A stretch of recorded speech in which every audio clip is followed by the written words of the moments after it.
Yeah, listen. Good morning. I think we are in for a treat today. I'm with my beloved cousin and cultural icon of the Commonwealth of Dominica, Pearle Christian, who was born sometime in the 1980s. 1955. Yes, the funny.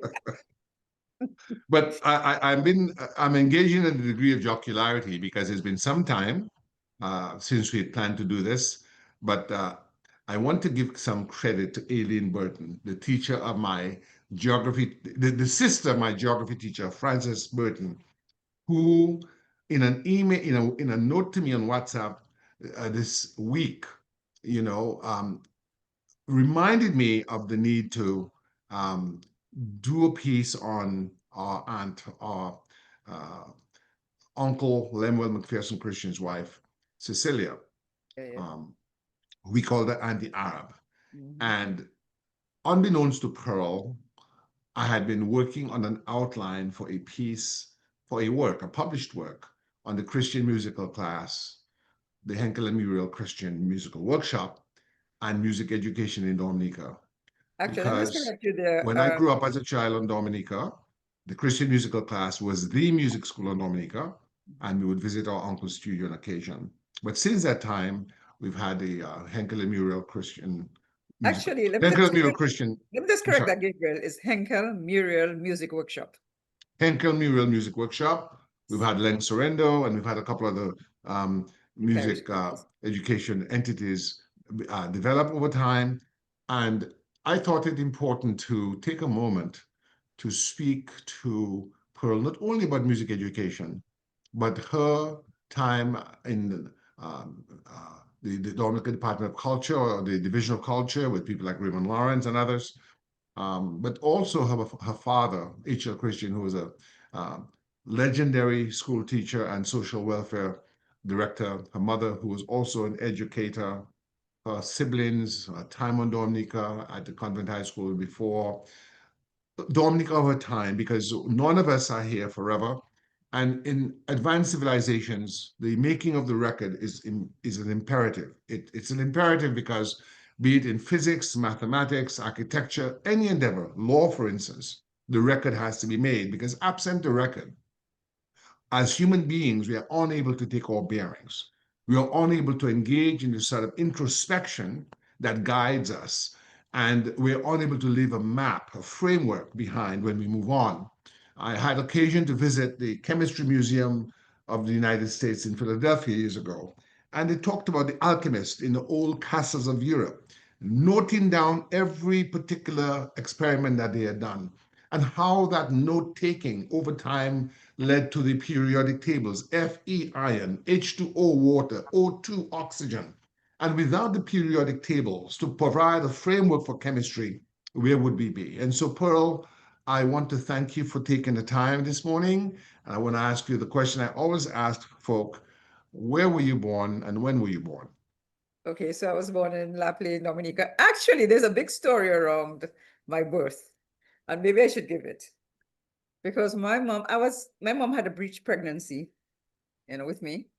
And it was a really dangerous situation. And Dr. Griffin said that she needed to come to town because her children were born at home in La Plaine, her other two. So they had to take her to town, but they had to go through the lake road. They had to walk. It was a journey, a long journey. And they had her on a stretcher. And when they got to Grand Fork, I think the movement, I turned and I was born in Grand Fork. Actually, I tell people I did a crash landing in Grand Fork. And Amazing. there's a lot of talk about there's once there was this big drama piece that was done on the whole thing of Dominica and the Lake Road, how it used to be, and they inserted this thing about this woman having this child, and it was my situation. It was my story. So Yes. I always find it very, very interesting. I think of people of Grand Fork claim me, oh, this is your place.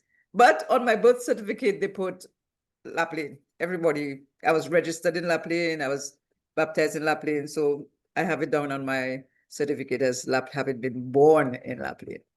But you're really and truly from Grand Fork. Ready. I really was born in Grand Forks. Yes. Amazing.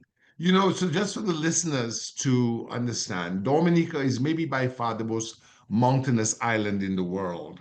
And for many years, until I think until maybe about a decade after World War II, there was no main road connecting one end of the island to the other. So a lot of people who were on the eastern side of the island, they had to walk through the forest to get to the capital city of Roseau, where the main hospital was, the general hospital at that time Yes. was located. And my father tells me he was born in the Daily Season. Just so the record is clear, our father, Wendell Mackenzie Christian, was the younger brother of Pearle Christian's father, Henke Lochinvar Christian. Henke Lochinvar Christian was the first child of William Matthew Christian, his wife Beryl, who came from Boland's Village, Antigua, in the early 1900s when he was a police officer. So Yes. in those days, he told me that they would walk through the forest from Daly's or Daly Seas. Sometimes we say Daly's, sometimes we say This Daly daily is Seas. the correct thing. Daly's is the correct thing? Yes. Okay, to Roseau and back again. And it was in the 1970s, during the time of Edward Oliver de Blas administration, that they completed the Trans-Insula Road that is connecting the north to the south, and they Yes. also did a road connecting the east to the west. So you were in utero, as they say in That's right. Latin, within your mother's womb and being carried on a stretcher, of course. And so here you are. So we're thankful to Providence that he allowed for you and mom to live. So Yes. at that time, your why would your father been in La Plaine and not Roseau or Delis, Actually, he where he was grew up? the headmaster of the government school in Delhi in La Plaine at the time. So that's Yes, where he lived. yes. Um, I and he came down, he left that job and was um, employed with the welfare department in 1955, 56 a year. Or maybe he was in the 55, but we came into town 56. I was a year when I came to live in Goodwill. Okay, so your year of birth was what? Again, you said that 55, the book. 1955. 55. So Yeah, when you came to Roseau, you were just very young then. You were just a one, year, yes, that's just a year. 1 year old. Yes. So you have no memory of La Plaine, really. No, but I do because we used to go back for holidays. I mean, Oh, my well, subsequent, mom, my subsequent, mom had, subsequent. yes, all of her family, her mother, and yeah, we used to go back. Oh yes, those are my wonderful memories, going back to La Plaine at various Give times. us the names of your siblings. Okay, there's Joyce. Well, before my dad got married, there was Ramona and Yes, Beryl. yes, Then when he got married to my mom, he had those two are deceased since. yes. Joyce was the I first. knew Beryl when I was a boy in Boyd's Avenue, Mhm. but I don't think I remembered Ramona. Ramona was grand four. She was Okay, grand four. Yeah. So with my mom, it was Joyce and then Mavis, Pearl, one after the other, and then 7 years later, Katie came. Kathleen, we call her Katie. yes, Yes. So it's yes, four yes. of us, four girls. He Oh, was proud, beautiful girls. he was proud of his four girls. Of course. They're as good as boys. Yes, we're all proud of the four girls. I remember, those days, and the first car I remember Uncle Henkel had was a Minx, Super Minx. Is that correct? Was it? I don't remember that one. Was it 99 something? It's a little black car. I can't remember the actual license plate, but he and Auntie Floss had the same kind of car. Okay, It was a Minx Super Minx, which is a kind of British car, and then of course he had the Volkswagen after that. you're right. What was it? Yeah. Yes. But you call at the Minx, you call it a Minx. What was it? No, there's another name for it. Anyway, I know what you're talking about now. Yes. Yes. And then the Yes, indeed. Volkswagen Yes. 3076, and then he got another Volkswagen 3636. And yeah, Yes. we So inherited. let me ask about background in education because the Christian family is known as a family of educators. I was going through an old gazette online at the University of Florida Mhm. archive on Dominican newspapers, which exists and anybody can access it. And I actually found the gazette notations that show um, the following people who are going out for further education. I found a notation for Dr. Dorian Shillingford. I found the notation for, I think, Dr. Griffin. I found the notation for Edward Oliver Leblanc, a pre-science. Yeah. He was Okay. going to study beekeeping. And I found one for Henke Lochinvar Christian. He Okay. was going to study social welfare. And I swear it said Puerto Rico. So I'm not going to guess. I'm going to ask you, tell us a little bit about what you recall of your father and his educational background. I know he went to I know of all the children, he was the only one who went to the Dominican Grammar School. Mm-hmm. And then he went to, then he became a teacher and his mom died. He had to Yes. leave school because he had to take care of the family. I mean, I think he trusted himself more than anybody else to lead that family. In terms of his education, he went to micro college. I think there's a micro college in Antigua. There's one in Jamaica. But at the time, I don't know if it's the same institution, but it was called micro college, but it was based in Antigua. So he went there and eventually did courses in Trinidad, University of London, all of them to do with welfare and community development. So he moved from education as a principal. I also know him to have been the principal at the Grand Bay Boys School or the Assistant Grand Bay principal, Government yes. School. Assistant, yes. Assistant. He wasn't principal, he Okay. was assistant. Because I had occasion to have a dinner here with Dr. Nick Liverpool. My father and my mother and my wife and the children were very small. And he said that Uncle Henkel taught him for the common entrance exam. That's right. Dr. Griffin, there are a few of them he sort of Yes. had, he connected with or had effect On on. their Mhm. lives. Yeah, yeah. Okay. So, Before we go into Uncle Henkel any further on his education, and I'm coming to music in a little bit, tell us a little bit about your mom, her antecedents, meaning her maiden name and where she was from. okay, she was Muriel Matthew before she married my dad, very young. And Do you remember her she was a birthday? teacher. Yes, the 24th of September, 1932. Mhm. And she was from Lapland. Her family was from Lapland. And when my dad was the headmaster of the school there, they met and got married and had Mhm. their first child, second child there, and then the third ran for Lapland, and then the last one. We were by that time very well settled in Roseau. So Katie was born at the Princess Margaret Hospital. Yes, yes, Mom was from a family of, I think, six of them, one boy and five girls. Beautiful, beautiful, beautiful girls. Uh, yes, yes. and yes, she taught as a young, after leaving school, seventh standard, she became a teacher. And eventually she specialized in, but even before that, she worked the workshop for the blind. She did a lot of work with them with basketry and caning. And I remember at that time the workshop for the blind was at the old infirmary that, Yes. is it called Elliott Avenue?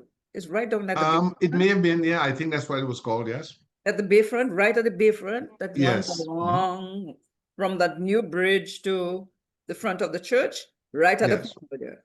It was the infirmary was there. And I remember meeting Elsie, Pointer, all those people who kickstarted the whole um, workshop for the blind. It was just blind at the time. Now it's, Yes. Disabled. well, no, well, they call it abilities. Abilities Yes. Unlimited is what they're called right now. Yes. Yes, yes, But at yes. the time, it was strictly blind people. And I remember meeting some wonderful people, Mrs. Johnson, and wonderful, wonderful people. Yes. Erelina, Paulette Yes. Silvani. And that is Yes. we got to know all these people from the workshop. Amazing. And then Amazing. later, mom specialized in ceramics. She studied at Newcastle upon Tyne and yeah, came back and taught craft. Yeah, and a lot of Craft education. yes, a lot of people meet me and say, I remember your mom, your mother taught me how to make coconut earrings. Your mom taught me how to make whatever. She was very, very, very good with the hands, very good with the hands. And Pearl, when you talk about what would be characterized as a degree of vocational or creative arts education, how important do you believe that the teaching of creative arts, like ceramics and other things like that, are to the intellectual maturation of a young person? I mean, these things are, I mean, all these creative things, exploits are so important because really they develop your imagination. I mean, that is where everything starts. It's your imagination. You have to dream, you have to think, you have to create. So all of these things help the creative process. They support the creative process, the nurturing of the creative process. And I think that's where it is just so important. And of course, it develops a sense of aesthetics, an appreciation of beautiful things, whatever beauty is to you. So I think creative education, especially in young people, very, very important. Very important. So Yeah. you're saying, therefore, that in our curriculum in our schools, we need to be very intentional in ensuring that young people are taught musical arts and other creative arts such as Absolutely. design and Yes. artwork and so on. Yeah. Yes. You've without jumping, too far ahead, your very good friend Alwyn Bully. One of the reasons I'll never forget him is in the afternoon after school at the Roseau Grammar School in first form in 1972-73. He would take us to the technical wing and teach us to draw Yes. Oh and gosh. paint with watercolor, Mhm. with oil-based paints, with charcoal, with colored crayons. Yes. And that was He was an after excellent school. artist. Oh, I mean, I Even Alwyn mentioned for drama and everything, but I mean, Alwyn was also a very wonderful artist. He could paint, he could draw. I remember, I mean, I was very, very good friends with that family, and every afternoon, Alwyn would have to sit down and draw something for each of his children. Every single afternoon, sit down, he would draw Superman, he would draw Batman, he would draw whatever, whatever. Every day, every day, every day. yes, indeed. It Yes, was indeed. just I can say that his dedication to us in the creative arts, because as I said, that was in the afternoon. So the afternoon sessions were not. I don't believe they were mandatory. I believe they were voluntary, meaning mhm. that some of the people would have to go back to school. I mean, go back home in the country. Yes, So it could not have been mandatory. But he taught us not only the creative arts in way of graphic arts, right? But he also taught us there was a drama club. We had arts and drama class in the morning, but he would have us do different sessions in the afternoon. yeah. And he recalled that in a 2015 University of West Indies program, the first video camera came to Dominica at the teachers' college. And he took some of us and did a little movie. We were All like right. 11, 12 years old. So we want to remember Alwyn Bully because I know you're a close association with Alwyn Wonderful, Bully wonderful and Raymond man. Lawrence and the others. Wonderful But man. we'll come back to that. I Yes. want to come back to Auntie Muriel. So she's in the ceramic arts and teaching those things after having gone to college in England, is what you're saying. Yes, that's right. Newcastle upon So, Tyne. so when did she go to Surprised me. England? People why ask me those questions? Okay, Katie was about 6 at the time, maybe four, no, four at the time, 4, 5. So that's in the Maybe 60s then. 60s, yes, mid 60s. Yes. It's Nice, nice. So I guess that's when she went to England. When she came back, she first did not time. go back to the Oh no, workshop for the the blind. first time, no, the first time she went, it was not, this is the second time she went that she did the ceramics course. Oh, I wish I'd researched this properly. It was the second time she went. No, 60 in the 60s. She did the ceramics. Yes. The 60s. So Yes. you were without your mother for how long? Was it 2 years? 2 years, I think. It was 2 years. Amazing. So who took care of your? My father. We had a lot of sardine and sausage, but that's okay. He was wonderful. And we had Amazing. a cousin live with her. She was more or less a little older than Joyce. My Mhm. cousin on Patricia Lander, my cousin on my mom's side. So she was really, really Yes. helpful, especially So, so your mother was related to the Landers and the Estrados. yes. Well, I mean, they're not well, by marriage, because Yes. her siblings, one got married to Alanda and the other fathered mother children of Mr. Estrada. Yes. Yes, indeed. Yes, indeed. So when you came from La Plaine in 1955, did you go straight to Goodwill or you lived somewhere Yes, else? Goodwill, Grants Lane, just down the road, Grants Grants Lane. Lane. And And how we long did moved, you stay there? and we moved here in 1960, 1960 Okay. Rose Street. We moved to Rose Street So in you've been at Leeds. Rose Street since 60. That's right. This is home. Amazing. It must have been the brand new development. It was. There were very few houses, lots of guava trees, lots of label. Oh, it was a Yeah. wonderful place. Yeah, Yes, yes, yes. it And was and just wonderful so neighborhood. the listening audience will know, Upper Goodwill or Center Roma, is what we called it, will be the first sort of organized um, subdivision in Dominica outside Roseau in what they would consider middle class urban planning because the houses were made of um, concrete block, gaily painted bungalows with slope roofs, some of them hip roofs, and many of them for the emerging middle class had garages. They had That's right. garages. So, you'd have a drive-in garage at the side of the Yeah. house. And And the terrazzo floors. If you go to those houses, you'll see those terrazzo floors if people haven't changed them. That is the beauty indeed, of the for houses. those, yeah, Yes. I'm not sure it was Italian or whatever, but in the period during the war, many Dominicans went to the Dutch islands of Curacao and Aruba to work in the oil Right. industry, Right. and they came back with ideas on um, ceramic tiles and terrazzo. Terrazzo was not a ceramic tile; it was a sort of design in the concrete that That's was right. quite colorful and quite Yes, yes. intricate, and I believe has its antecedents in Roman architecture.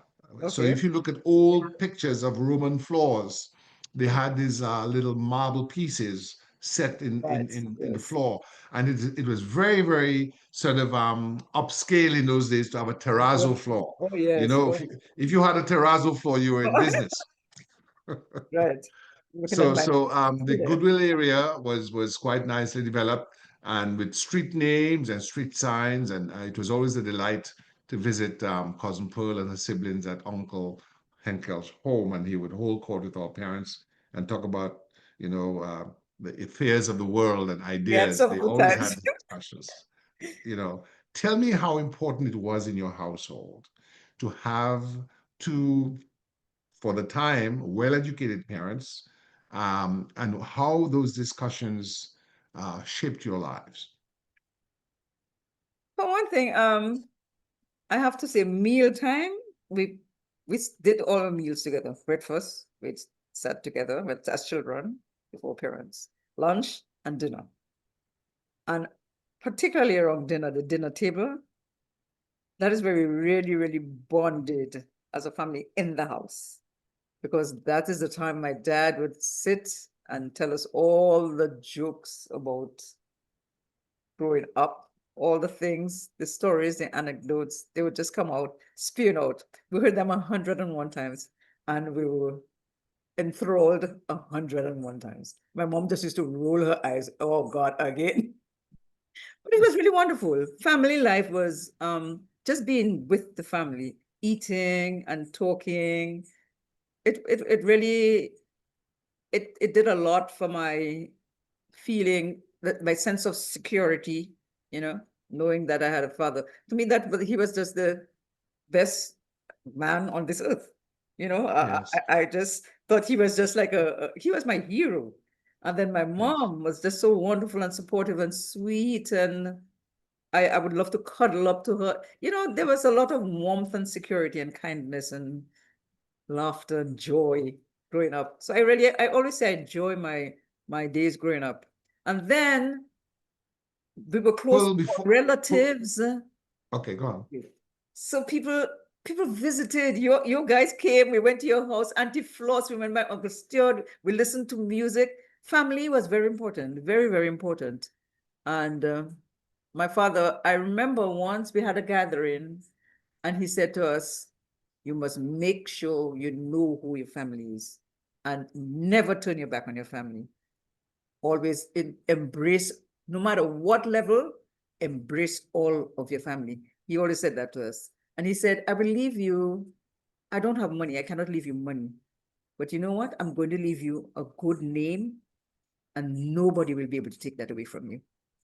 So Amen. the whole family, the Christian family, were very big on character and keeping the family together and just being loving, you know, because Indeed. Indeed. when all is said and done, these are really the important things, you know. The character is not like Marcus Aurelius will say, not that I'm a great philosopher, but I love Marcus Aurelius, and he'll say, stop arguing about what a good man should be one. My father Oh, that was his mindset.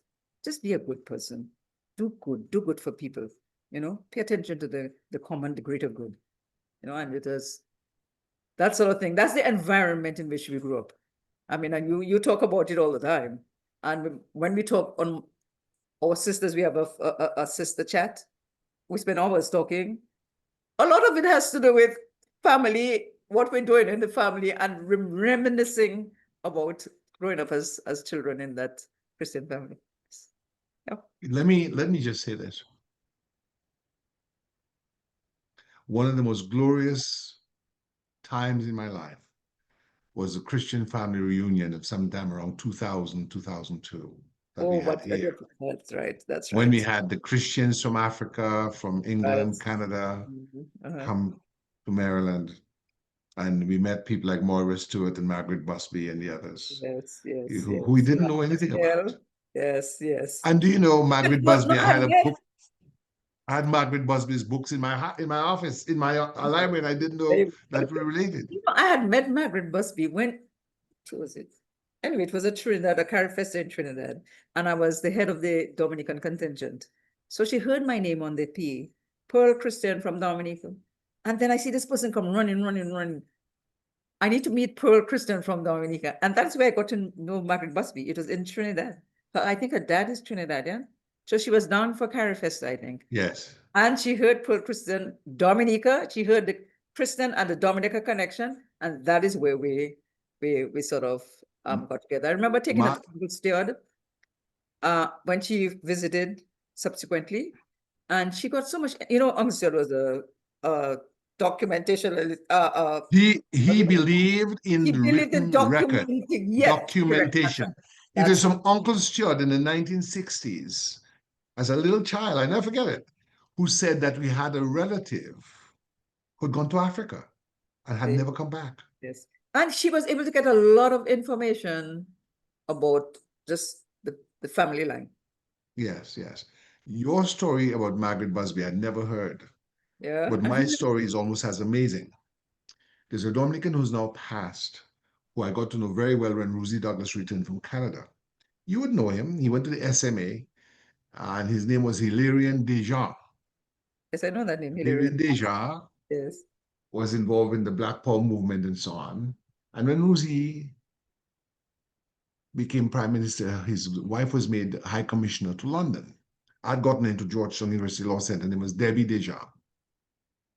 And they stayed in London after Rosie died. And then he called me one day. He said, "Listen, Gabe, I was at a Black Writers Festival, book festival in London, Mhm. and I saw this lady at a stand. And I started speaking with her. And I told her, man, you look just like a friend of mine called Tamer Christian who lives in New York." And the woman said to him, "I am of the Christian family of Dominica." That was Margaret Busby, the Okay. same Margaret Wow. Busby. Wow. He Wow. gave me Margaret's number. I called Margaret, and that's how the reunion happened. Okay. It Okay. was Margaret and I who organized it Mm-hmm. because one Sunday afternoon in London, a Dominican saw her and saw the resemblance between her and Yes. Auntie Oh my Tina. God, it's amazing. It You really is know, so you amazing. can't make that stuff up. You Yeah. can't make that stuff up. But let's get back again to family life because I am concerned, frankly, about family life in Dominica because I do believe, as someone who observes social phenomena, that the family is the root of strong communities and that strong communities are the root of strong nations, right? Next And it. one of the things that you said that resonated with me is what Uncle Henkel said to you about, I may not leave you wealth as in money, but I will leave you a good reputation a good name. And I'm always focused on not doing anything to take down or demolish my family's name. That whatever I do must be to exalt the family name so that I'm responsible personally to do all that I can in collectivity with others in the family to lift up, not in a narcissistic way or selfish way, but that we as a Christian family have a duty not only to ourselves, but to the community where we live, that we must be dutiful to the country of our birth and give service. You see, because Uncle was a servant leader. Uncle Henkel was a servant leader. He came to the grammar school when I was in first form to give a speech. And he talked about his time at the grammar school. And I was sitting there so proud to know that was my uncle. That's number one. But secondly, what he was asking us to do, he talked about being a cadet. Uncle Henkel may have been the first minister of government to have been a cadet because Mr. Libla didn't have the opportunity to have gone to grammar school. And I'm not too sure about Ducre and the others. I know LCDD did not go to grammar school. So he was a cadet in the night before the war. And he was saying to us, and of course, by that time I joined the cadets. And of course, I will always be a cadet, no matter how old I am. So he always You kind know of that. promoted the whole idea of civic duty, volunteerism, service to others, not to oneself. And I carry that everywhere I go because he was an exemplary educator. I didn't know him, of course, as an educator. When I knew him, he was in social welfare and then he was a minister of education. But he was unselfish in his dedication, and everybody knew that and respected him for that. And he spoke with a great degree of profundity. He was learned when he spoke. You could listen to his diction, his use of word, he was not a charismatic or eloquent person, but he was very sincere and very profound. So I really want this to be an opportunity for you as an educator yourself to tell the listening audience how important for developing countries the whole idea of family structure is based on what you enjoyed as a child and later on. I mean, I can just speak from what I know. I mean, I don't know what other people have enjoyed, but I just know that just knowing that I have a secure home, knowing that my dad was a wonderful man, wonderful to the country, to his own family, extended family, and his immediate family, and knowing how supportive my mom was as a mother, and I'm sort of making sure that we sort of stuck together as a happy family. I know that it has made such an impression on me. I feel like you see people coming to Auntie Pearl. So for me, family is important. So even if my students now, I think of them as family. And to me, when there's this connection, it augurs well for development, the development of whoever is in your ambit, you know. Family is important. This is where the society begins, with the family, the home, and then take it out to the schools, to your workplaces, and that is how it mushrooms. Um, I'm going to ask you to recite, if you can, from memory, some of the sayings that were drilled into you as a child in that time. I say this because when your uncle passed at the lectern, I started to say certain things, and the mainly West Indian audience, both, of course, in Washington D.C. area, but later the Dominican audience, they were able to finish it. I'm going to drop a few, and you can give me some that I miss. Birds of a feather, Flock together, waste not, want not, a stitch in time, saves nine honesty, is a good policy. Yeah, amazing. We didn't prepare for this discussion this Yeah, morning. I yeah, just said it. So people tell me just, about those sayings that were drilled into us. yeah. It's like um, I remember when we used to write lines at school. Like people say, oh, you're just wasting time writing lines. But there was thought put into this, you know. It was not just writing lines arbitrary just for penmanship. It was things that constant repetition would be ingrained in your mind and hopefully you would apply in your life. So these are the kinds of things we used to have to write. Silence, anything worth doing is worth doing well. This is my favorite. I've used it with Cicero singers, but my dad always said that anything worth doing is worth doing well. So, I mean, all of these things, when we do, even if it was punishment, but it was punishment with purpose, you know, it wasn't just arbitrary. So all of those little sayings that we learned as a family in school were things that we could apply in life for a better life. So, Pearl, you're an educator. After I left the grammar school the sixth form in 1979, Hubert Charles called me to teach agricultural science for 1 year and then English and English literature until 82. So we come from a family of educators. And during the 1970s and 60s before that, a lot of people critiqued what they considered a colonial education. And there's no doubt in my mind that there were things that were too focused on Britain and not enough on the West Indies. Yes. But we had the West Indies reader and we had the student companion. And in those books, we learned certain principles, including those that I just mentioned. They were, Actually, in my view, value engineering. Of what importance was that value engineering in your success as a human being?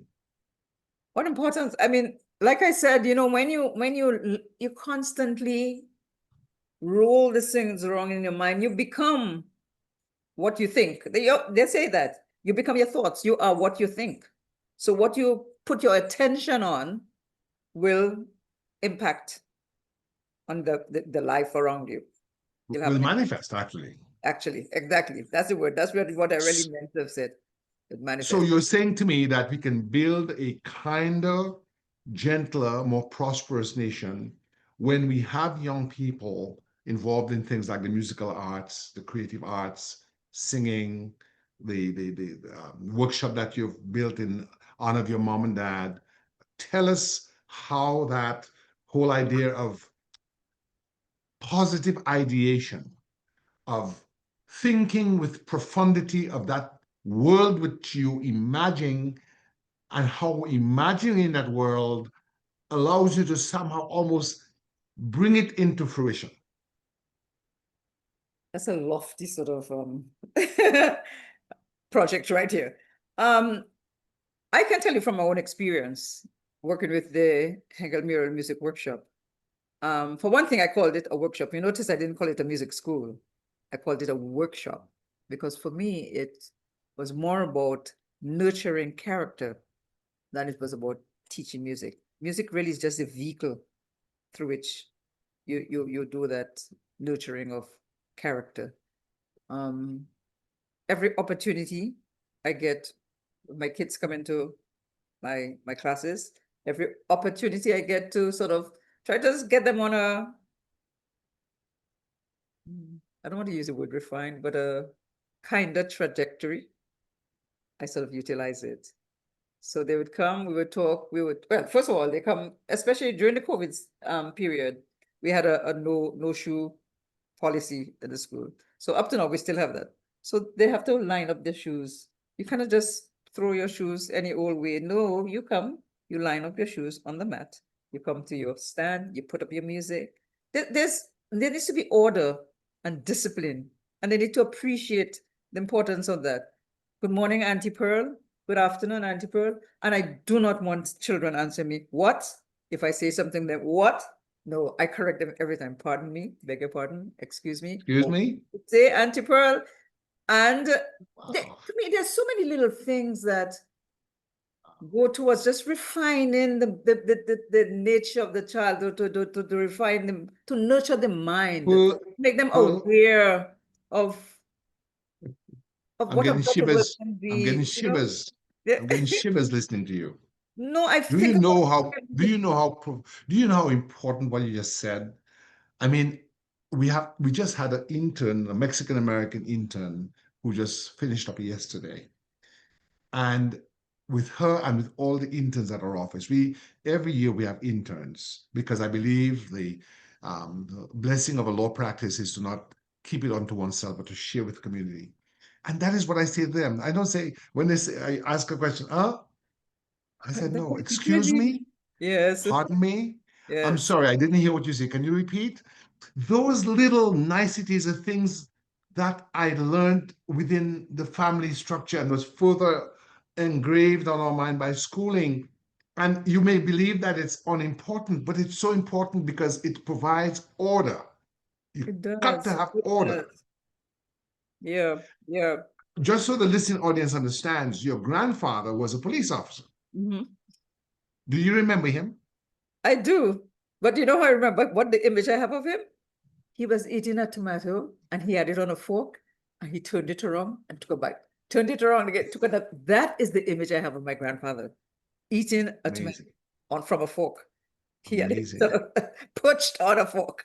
Yeah, so that's all Yes. I remember of him So really. William Matthew Christian was from Bolins Village, Antigua, went to the Panama Canal and worked there. And I got from the Panamanian government in 2022 his pay stub. Okay. And his writing was elegant. So obviously he was a learned man. Mhm. And your father and our father said that he had sheet music in the 1930s in dailies and had a gramophone. Mhm. So when I was a little child, we didn't have a gramophone.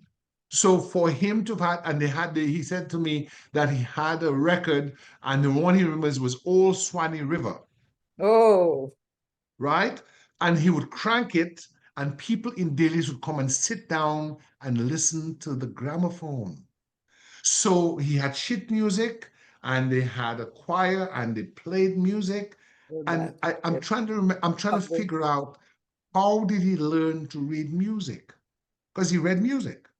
I don't know. And a lot of them read solfa, eh? Do re mi. My father was really good at solfa. Very What is good. sulfur? Tell us what Do, sulfur re, mi, means. fa, sol, la, ti, do. And you have the D and the R. And so they were able to read music using solfa. Da da da da dee da da dee da da da dee dee dee da da da da. My father was really good at reading solfa. Yeah, he taught a lot of his music by those means. So how you spell sulfur? But it's SOLFAH. But solfege is what they call it. SOLFEGE, I think. Solfege is Okay, a method of recording music, you know? amazing. Yeah. And we haven't gotten into your education yet. But before you go into your education, we've talked about family life, early life, your siblings. Dominica in the 1956 is the time of transition. A lot of people are coming into town from the country, but a lot of people are also living the country. So on my mother's side, I knew none of her brothers. They all went to England in the 50s and 60s. Two became miners in Nottingham, one became a builder. He's returned, he's still around, one have passed, the other is in a nursing home. Tell me about the um, aunts and uncles you knew. Give us their names and what they did and the impact they had on you. Oh my God, that's a long list. Okay, so on my mom's side, we have um Auntie Josephine, Auntie, well, she was a homemaker. It was Auntie, I don't think I'm going to say them in order. There's Auntie Rosa, she too was a homemaker. A lot of them were homemakers. Um, there was and Uncle Celsus, he was a builder, very, very good builder. Um, there was Auntie, we call her Auntie Alo, she's Auntie Angela, she was a teacher. There was Auntie Mai, she was a homemaker. There's Maria, Auntie Maria. There was Auntie, who did I miss? Marie Therese, but we call her Auntie Sister because they refer to her as sister, we call her Auntie Sister. So that was six, and Auntie and Mommy. So it was seven of them. So yeah. Those were my mom's side. On my dad's side, but Gabriel, you need to say the dad side because you know more about our relatives and you can sort of say all more Well, above than I ever let's could. start with Auntie Idris. What is Auntie Idris was older, was Telephone the first child. operator. Yeah, What that's was right. she like? Tell us. I used to be a little scared of her. She would just off the cuff. She would tell you as it is. But she's sweet, Yes. very sweet and very caring. And And she's a she phone said, operator, telephone operator in those telephone days. phone operator. Yes, telephone operator. And of course lived in Granby for a long time. And my fondest moments of being in Granby was going to Feticito and Yes. being at Auntie Idris, and the Valmores were their neighbors, and yeah, good memories. And there Auntie was, Idris. yeah, so and there was, well, that was my dad is in order. It was Daddy, Auntie Idris, then was Uncle Stewart. Sure. You know all We about said Uncle Stuart, but his name was Lemuel. Lemuel, Uncle Lemuel. Tell me about him and his impact on you. Oh my God. Uncle Stewart, well, when I was like a 7, I think we were introduced to music at 7. And he has at the Christian musical class. And I remember my dad, it's like my dad just always wanted one of his children to do music professionally. And I'll never forget the day Uncle Stewart held me to him and said, Henkel, this is the one. This is the one. So it's almost like he was saying, like this, it felt in retrospect, it felt like you were selected as a chosen one to do music because they were so passionate about music. They felt they Yes. had to continue the tradition of Christians being involved in music. So my father Yes. always wanted me to do music professionally. I remember Yes. a police officer saying to me, boy, when I hear you going to the music, I say, but what happened to Mr. Christian then? But when I see you in front of those solo singers, I say, where Mr. Christian knew what he was doing with? Mr. Christian knew, why? Mr. Christian, every time that police officer sees me, he tells me the same story. So my father was he was not a regular thinker. He thought out of the box, outside that box. Yes. And Yes. Yes. music was important to him. He was big on philosophy. So he read Plato and Socrates and these people. And music was it was important in his life. And he felt that his children should enjoy that. So Uncle Um, God was the one who really sort of set me on a trajectory to music education, you know, as my piano teacher. Eventually, are we lost? and that's Uncle Stuart right here with his Okay, musical yeah, score that's right. Yes, and his yes, yes, guitar, yes. right? Very passionate.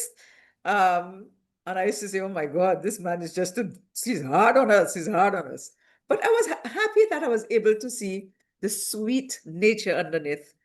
And when he was in the later years, and I Yes. visited him, and he was just a So, sweet. so Pearl, let me tell you what I've done for the listening audience's benefit. What I did was I pulled up an essay on Dominican News Online that's titled Isle of Beauty, The Life and Times of Lemuel McPherson Christian and the Christian Musical Class Yeah, by a certain Gabriel Christian Esquire. I've never met him in my life, but whatever. here we go. The first Yeah, person here on the left, tell us yeah, who that that's is. my dad. Here's my dad, Henker Christian, and then there's Idris. She was the one we just spoke about, the operator, telephone operator. Then there's Lemuel, Uncle Stuart. And then there's Auntie Daisy. Auntie Daisy went to England and No, had, no, that's Auntie Ruby. sorry, Auntie Ruby. Yes, yes, yes, yes. Auntie Ruby. That's what I'm thinking of. Auntie Ruby went to England, eventually got married, lived in Scotland, has 5 beautiful daughters. Then there's Uncle Wendell. There's Uncle Wendell, your dad. Then there's Auntie Floss, music educator. Then Uncle Clem, and then Auntie Daisy. Yeah, That's right. That's and right. your story speaks about them. Yeah, Yes, famous yes. all of them. And I'm going to show a very, very important picture. Who is that person? And that's my dear dad, Yes. H.L. Christians. With Um, his violin. then, and in his when they had their little band, the family band in Dailies, he would play violin or guitar or mouth organ. So they're pretty versatile. I mean, they're not virtuosos, but they That had picture, the I believe, instruments.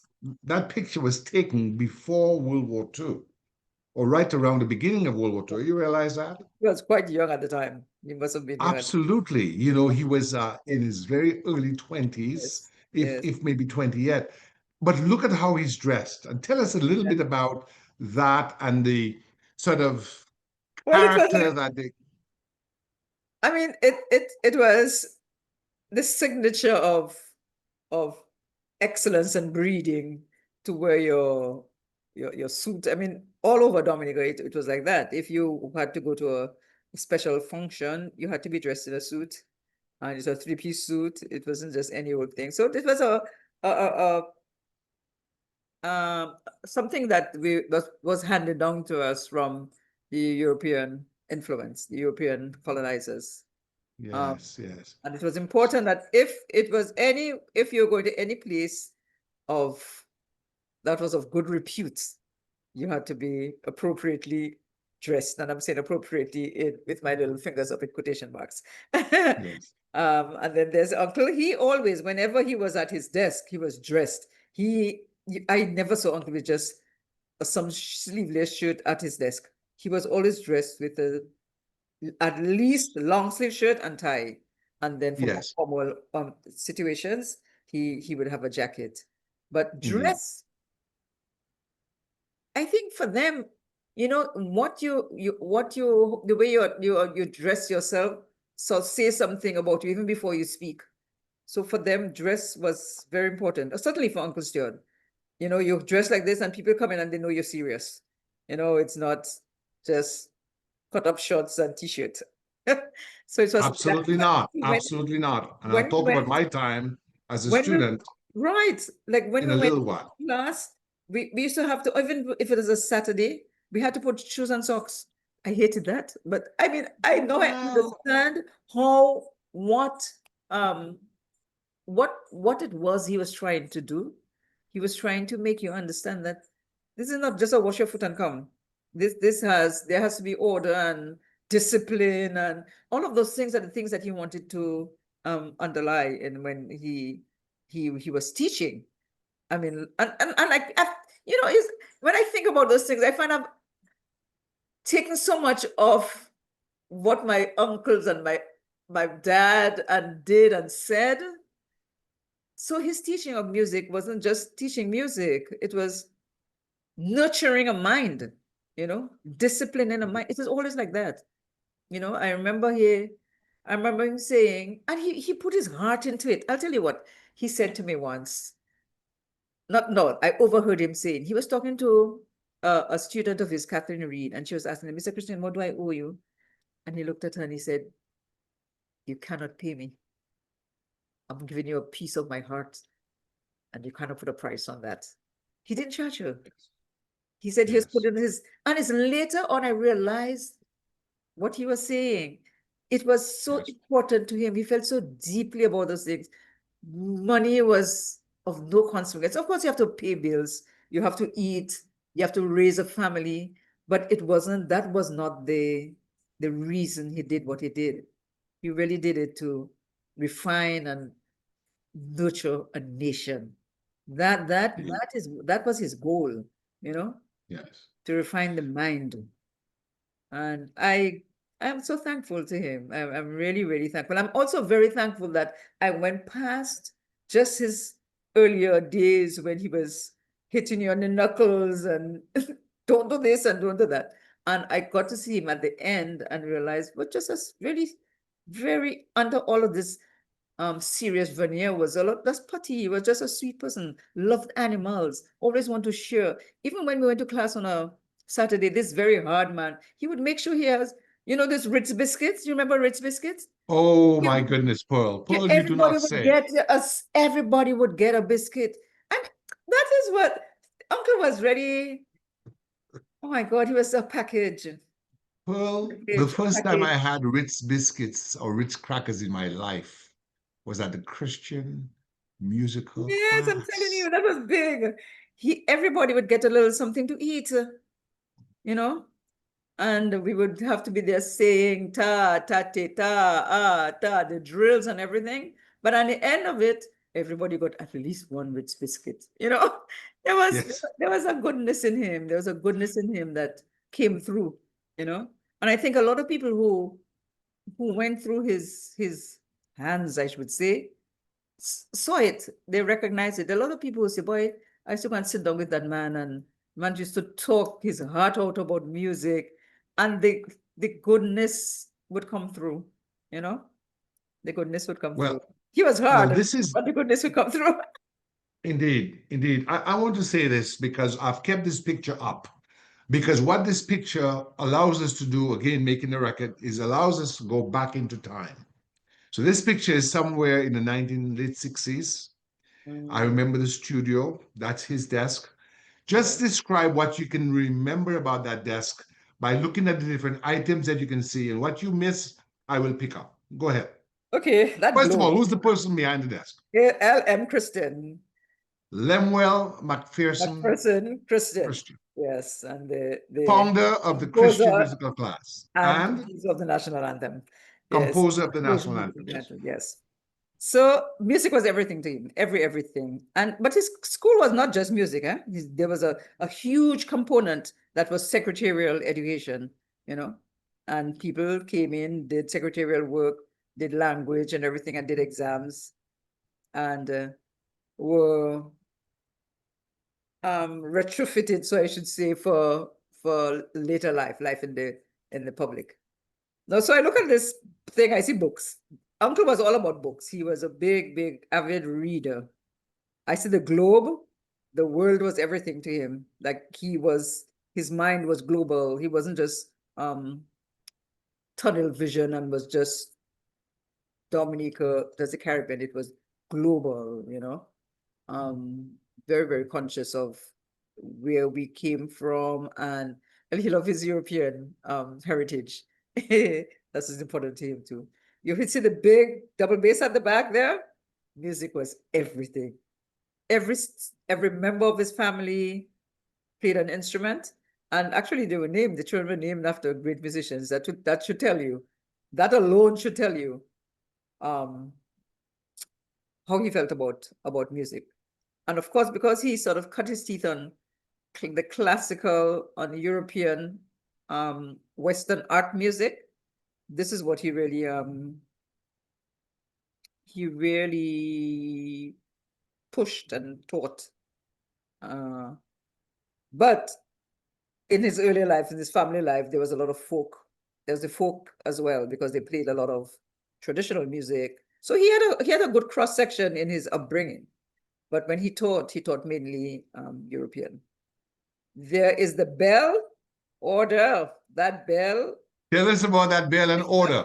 he was a stickler for time, and he would use that bell to ensure that whatever had to be timed, classes had to change over, he would use that bell. Um, Order was that's very important to him. Things had to be in order. It you cannot be just arbitrary.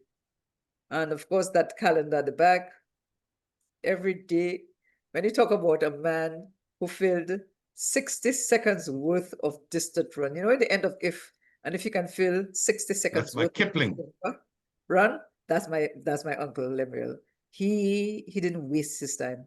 Every minute was thought out, you know, and used for for development.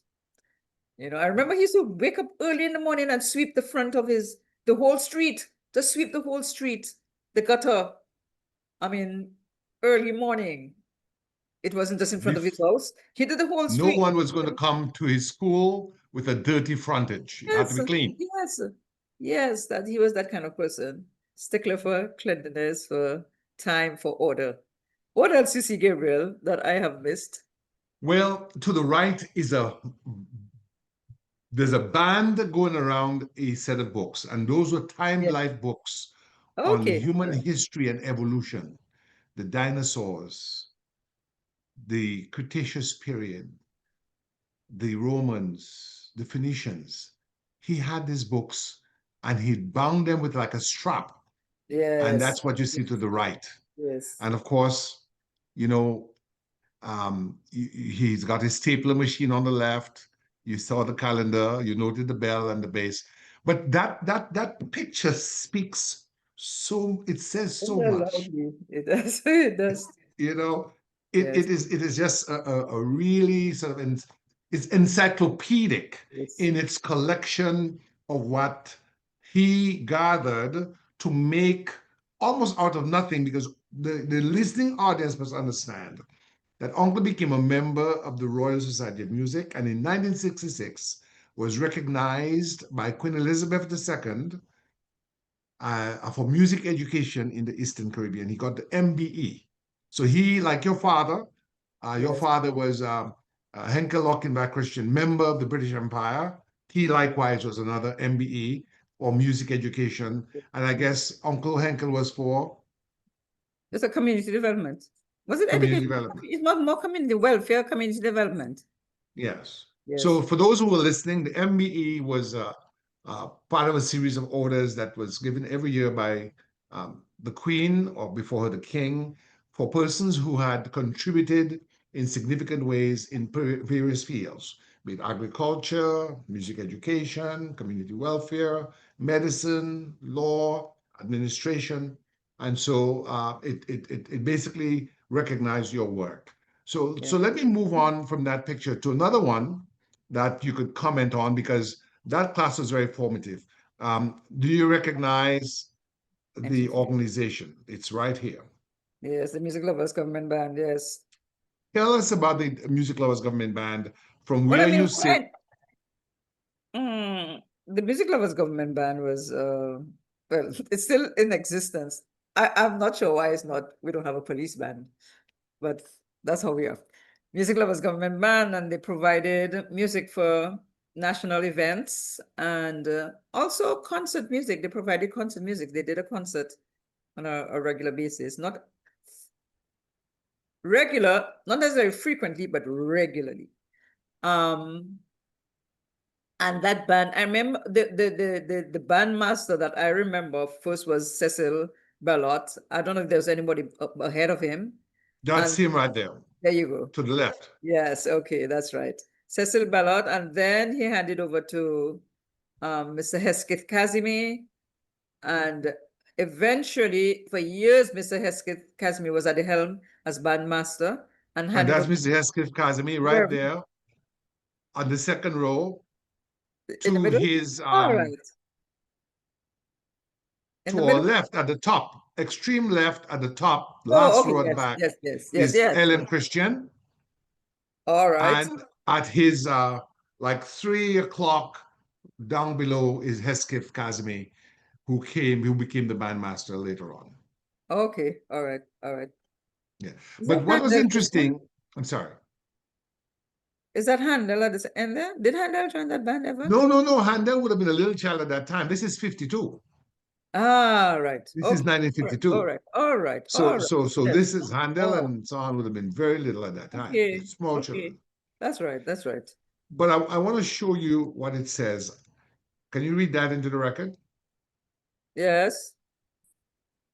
Oh, Cecil Ballot, yes. Oh, the names are all there. See, But Casimir. look at what the title says. Members of the Dominican Music Lovers Society band. Society's band. Okay, so society. So what I understood from Uncle Stuart was that there was the Defense Force band in the 1930s, right? There's a Okay. picture that I will show shortly.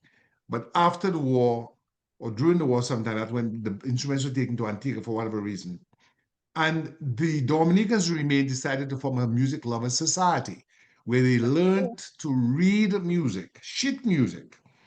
And then they decided then to have a band because there was no police band, and the Defense Force band had been disbanded when several members joined the British Army during World War II. Mm-hmm. And so we are unique in maybe the Caribbean and maybe most countries in that the government of Dominica's band is not the police band. We have no army, so there's no army band. The only really government band by statute really is the cadet band, which was started in 74. But the Dominica Music Lovers Government Band came out of a private society Okay. Mm-hmm. of people who loved music. And they formed their own private band that later the government of Dominica incorporated as the Dominica Oh, that is the Government story Band. behind this. Okay. So Okay. Dominicans must understand that the government of Dominica did not form the band. It was Yeah. formed by the By the Dominica Music yes. Lovers Society, Yes. Yeah. and it evolved.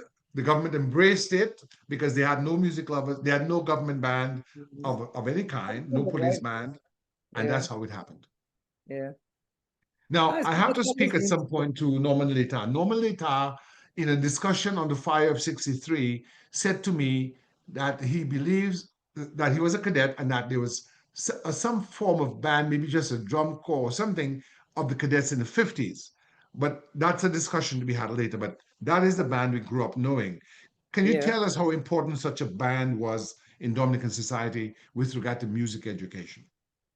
Well, well, I mean, I don't know how much they were involved in sort of forwarding the whole thing of music education. Well, Mr. Bellot, he was bandmaster, and he also had a musical ensemble that he would meet together, and they would have sort of, mostly it was in-house sort of playing of music.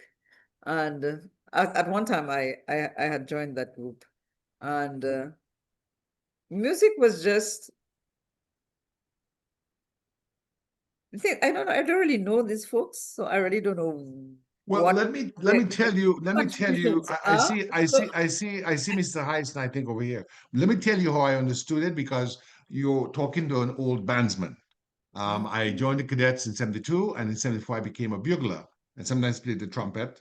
And I went to Uncle Stewart's, but he rapped me on the knuckles after one class and I didn't go back You run away. because Barnaby taught us, Lieutenant Barnaby, formerly of the Trinidad and Tobago Defense Force Band, taught us shit music, but not very sophisticated shit music. So your uncle, my dad, sent me to the Christian musical class to learn more music. And so on occasion, we'd have massed band. So in the 1970s, there was a Dominican Defense Force band. Didn't go on very long. There was the Music Lovers Government Band at the time and the Cadet Band. So we would be in mass band. Mr. Bellot had moved on by that time. He may have passed away. And the band leader or the director or the director was, or conductor was Hesketh Kazemi. Now, you must understand that same Hesketh Kazemi had a band in the 1930s, the Kazemi Brothers. So the Yes. Christian Family Yes, Orchestra and the Kazemi Brothers were the two bands in the 1930s. There were other bands, but they were the more classic bands playing jazz and playing classical music. In fact, your uncle tells me a story that they're playing for a judge, a puny judge at the Grange in Portsmouth, and the judge and his wife look very, very bored. And the judge tells your father, Christian, play me Malkabuit. Now, Malkabuit is a very risque song, which goes like this. Da da da da da da da da da da da. Da da da da da da da da da da da. Da da da da da da da da da da da. Malkabuit kidi vepaka fini. And your uncle, Lemuel, pulls the guitar from your father and says, I do not play such filthy music on my instruments. And, they were playing Blue Danube and Strauss, and so on, very okay. high, highly elevated classical music. And Oh my your God. father, as our father says, Stuart, it's not what you want, it's what the man wants. He's paying. And he pulled the guitar and he kept on playing Malkabuit. And my father said the judge got off his seat, took his wife by the hand, and they danced gaily about the parlor, enjoying Malkabuit. So there was that dissonance, that tug and pull between Oh, classical music, which is classical what and Uncle your, Stuart wanted, yeah, that's and right. more popular music About that your social. father, being a Yes. more social, my father always was between. So the listening audience understands after our paternal grandmother passed away, some of the family members went with your father, like Auntie Ruby, Auntie Floss. Others went with Uncle Stuart. The Easy. one who went with Uncle Stuart was his leading light was our father. And so he was always there in the middle. And then he went into the British Army, and that helped guide him. But he always said that Uncle Stuart would also rap him on the knuckles. Yeah, It wasn't just he was rapping students, he would also rap his siblings on of the course. knuckles as well. So the Music Lovers Government But Society, the meanwhile, Music Lovers Society became the to band. go back to that group, Gabriel, there were women in that group. Yes, Um, were there? I, I do not see in that picture. In the second row from the top, Well, that I think yes. woman. Oh, I'm sorry. I'm sorry. I'm sorry. I'm sorry. Let me stop sharing and go back to the picture. Mhm. Yes, there at least it looks like there are at least two women. There are two women that I see on the second row to the right. That's right. Thank you for spotting that. Let me see if I can get your name. So next to Mr. Kazimi's left, let me see here. Mrs. Mistress RH Kazimi Yes, okay, yes. Okay. and you Hyson, maybe Ursula. Okay. So we had at least two women there, right there, on the second row, You think that towards the person, right. that's the person next to Mrs. Kazim is a woman? No, I don't think it is. I think that's a man. No? Okay, well, No, we that's a can find out. Maybe from, I think all the people in that picture may be deceased. Huh? I think all the people in that picture may be deceased, but we can find out. yeah. Um, we can find out. But let me just do this. Let me go down to another picture. This is a picture of Mr. Kazimi much Yes. later in life as Kazim. the conductor of the Music Lovers Band. I think it's at an award ceremony. Uncle Yes. Stuart has his Yes, he could like parchment in his left hand and he's shaking with the right hand. Mr. Kazimi would have been an associate of his in music industry way before World War II. yes. All right. And then there's another picture This was here. another one very passionate about his music, Mr. Kazimi. I mean, He the was. band used to rehearse at his home, you know. Indeed.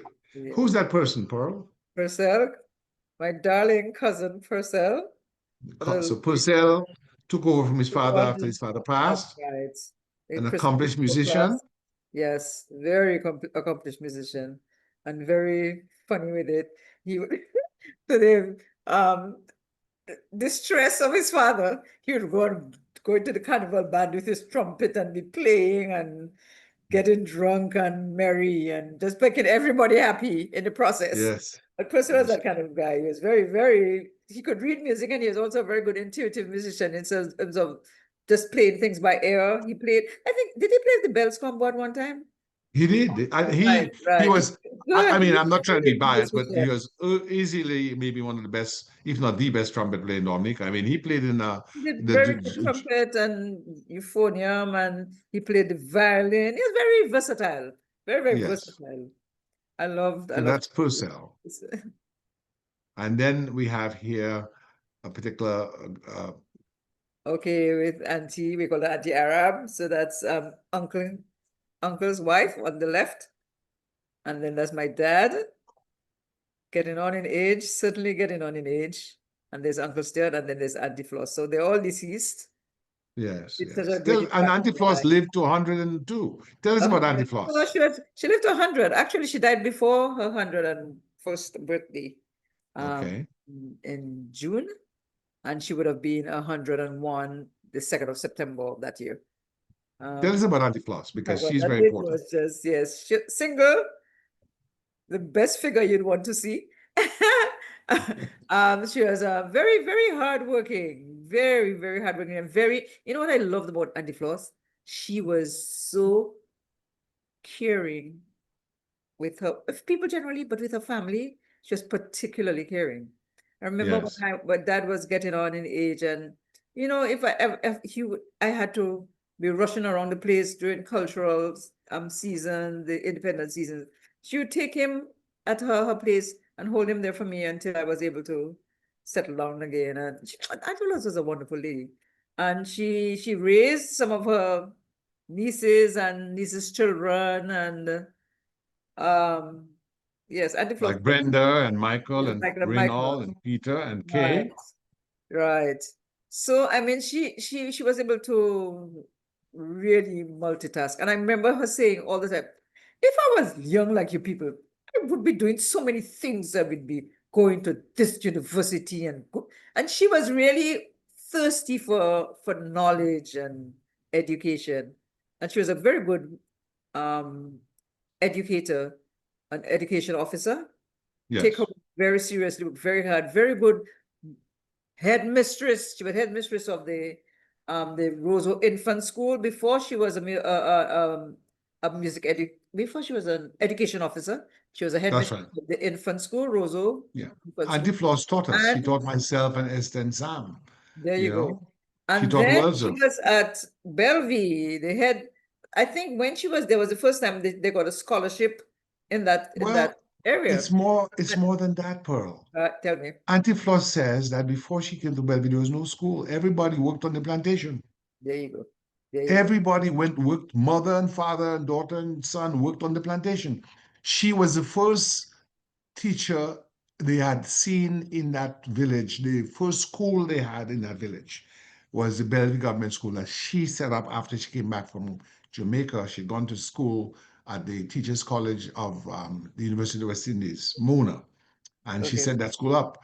And then Wellsworth went up there to take the That's common right. entrance class. That's right. And so she taught Wellsworth, she taught Lawson, she taught Sam, she taught me, she taught Esther. I don't think she taught Hilo because Hilo went to the Goodwill School and she wasn't there.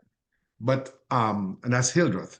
So Yeah, Auntie Floss was not just an educator, she also educated members of her family that's and right. she did a fine job. And one of the very um, uh, appreciative students she had was um, David Michael, who became the highest ranking person in history of color at Scotland Yard. He became a chief detective inspector at Scotland Yard.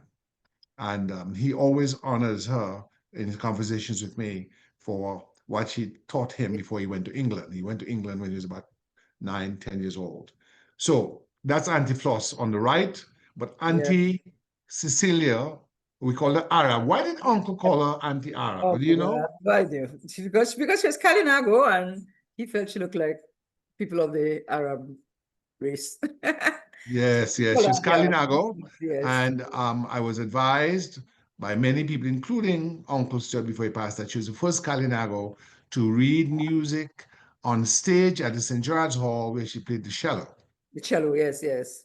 Cello, yes. So In she the was that. ensemble, she was a cello player. Yes. Yes, yes, yes. I'm going to do this if I can. If I can do this. Just bear with me for a moment. Well, I can't find it, so I'll just have to go on. Can you tell me who the three people in that portrait? Okay, so there's Purcell with his daughter in the middle, Leanne Christian, who is pianist excellence in Dominica, student of Lang Surrender. But Leanne is an extremely good pianist, very gifted, not just ordinary.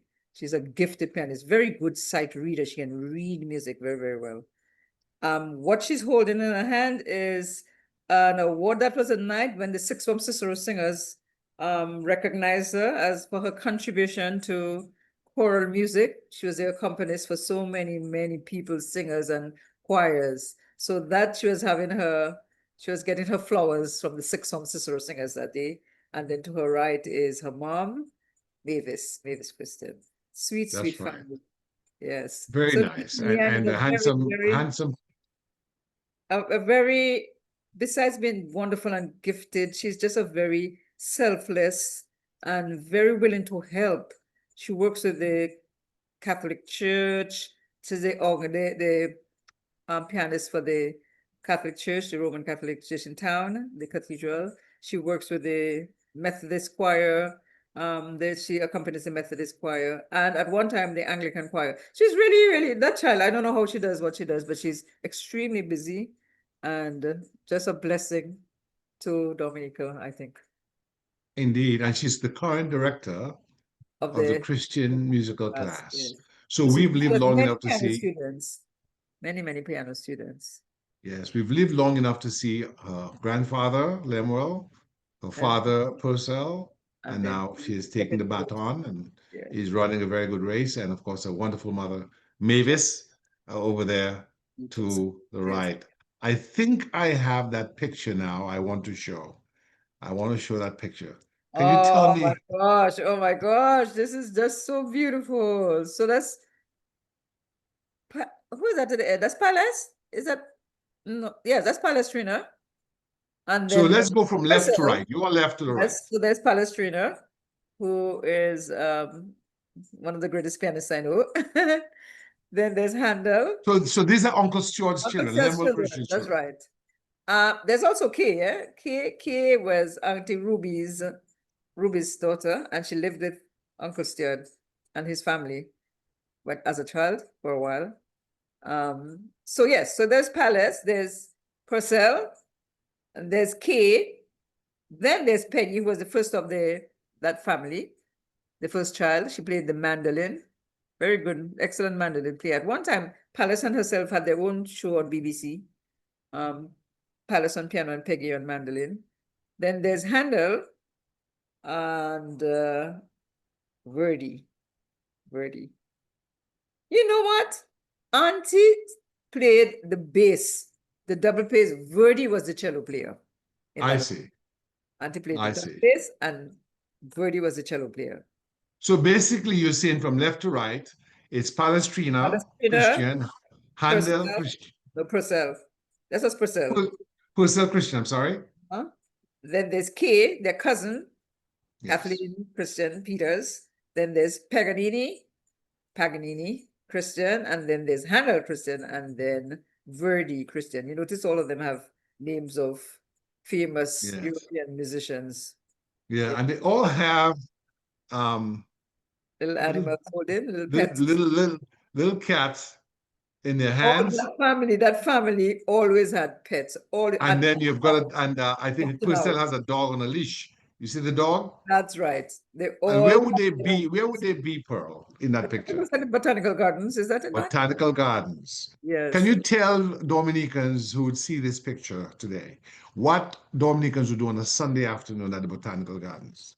Go to the botanical gardens and play and look at plants. I remember when my dad used to take us there, he would teach us how to use an almond leaf to make a cup and drink from the fountain. There's a beautiful fountain.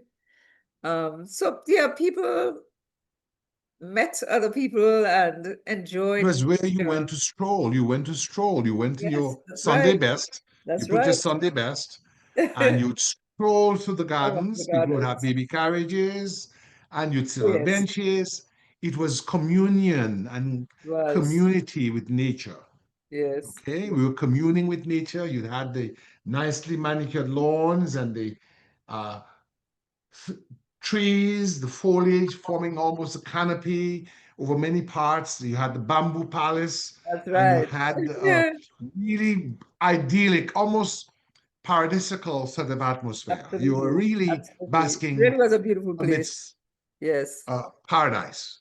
So people take a lot of pictures there in their Sunday best. So that picture to me is emblematic of that time, of that culture, of the Sunday stroll in Yeah. one's what you call best, your Sunday best. The best. I'm Yes. going to show another picture. If you can maybe tell me who the Oh, people are. then there's Kay now. Kay, who was in the middle of that other picture. That's Kay now when she had moved to New York. And then there were the four Christian girls, Henkel's children. So it's Katie, we're in opposite order. So Katie's the last, then and that's me, the third, and Mavis the second, and Joyce. So we were on vacation and we were visiting Kay. We were visiting Kay. Was it Kay? Yes, we were visiting Kay. Yeah. I think So, it was a family reunion we were having, yeah, Kay- you're visiting Kay in New York. Yeah. Um, I'm trying to think of what was that occasion. It was something of a reunion that we were having, and we were at Kay's house. Oh, we had gone out something. Oh God, my images are just confused. But anyway, we were in New York. This was So taking. give us the names going from left to right. So there's Kathleen Christian Peters. Then there's Kathleen Loretta Christian, now Del Sol. Then there's Pearle Christian, Auntie Pearle. Then there's Mavis Christian Williams now, and Joyce Katchiro Christian Green, but she she holds on to her Christian, the North American style. Yes, yes, indeed. Yes, indeed. She's married to Let me go back to this particular is here. So we have this, and then we have the grave of Uncle at yeah, the Anglican Cemetery. Yeah, yes, in loving yes. memory of Lemuel McPherson Christian, MB MSA. So the family basically was Anglican, although some of them converted to Roman Catholicism. But there's a sort of fine line between the Anglicans and Catholics, you know, almost like it's very blurred. So some of them remained with the Anglican Church, and others, like my dad and Auntie Floss, although Auntie Floss is buried in the Anglican cemetery, but she Yes, worshipped at the Catholic Church. Yeah. yes, yes, Auntie indeed. Ruby, Yes, Auntie Daisy is very Catholic too. Auntie Daisy, all the others seem to have converted to Catholicism. indeed. Dad, The story. your dad remained Anglican? Your dad Yes, remained he remained Anglican all the way. You know, when he was here, he would go to the Episcopal Church, which was kind of the U.S. version of Anglican. okay. Yeah, but he said that Auntie Floss was on the way to the Anglican Church to be baptized, and the boat on the eastern side of the island, we have the Atlantic, it's very rough, and it capsized, and she almost drowned. And they just decided to forget it and baptized her at the Catholic Church in Didis. Yes, okay. Yeah, so that's what happened. Yes. And here we have some pictures of the Christian musical class. Here you have an accordion player playing the Yes. accordion. This looks familiar. Um, Here we have the school flag that they'll carry in the parades Mm-hmm. during that time. There we have some of the students Uh-huh.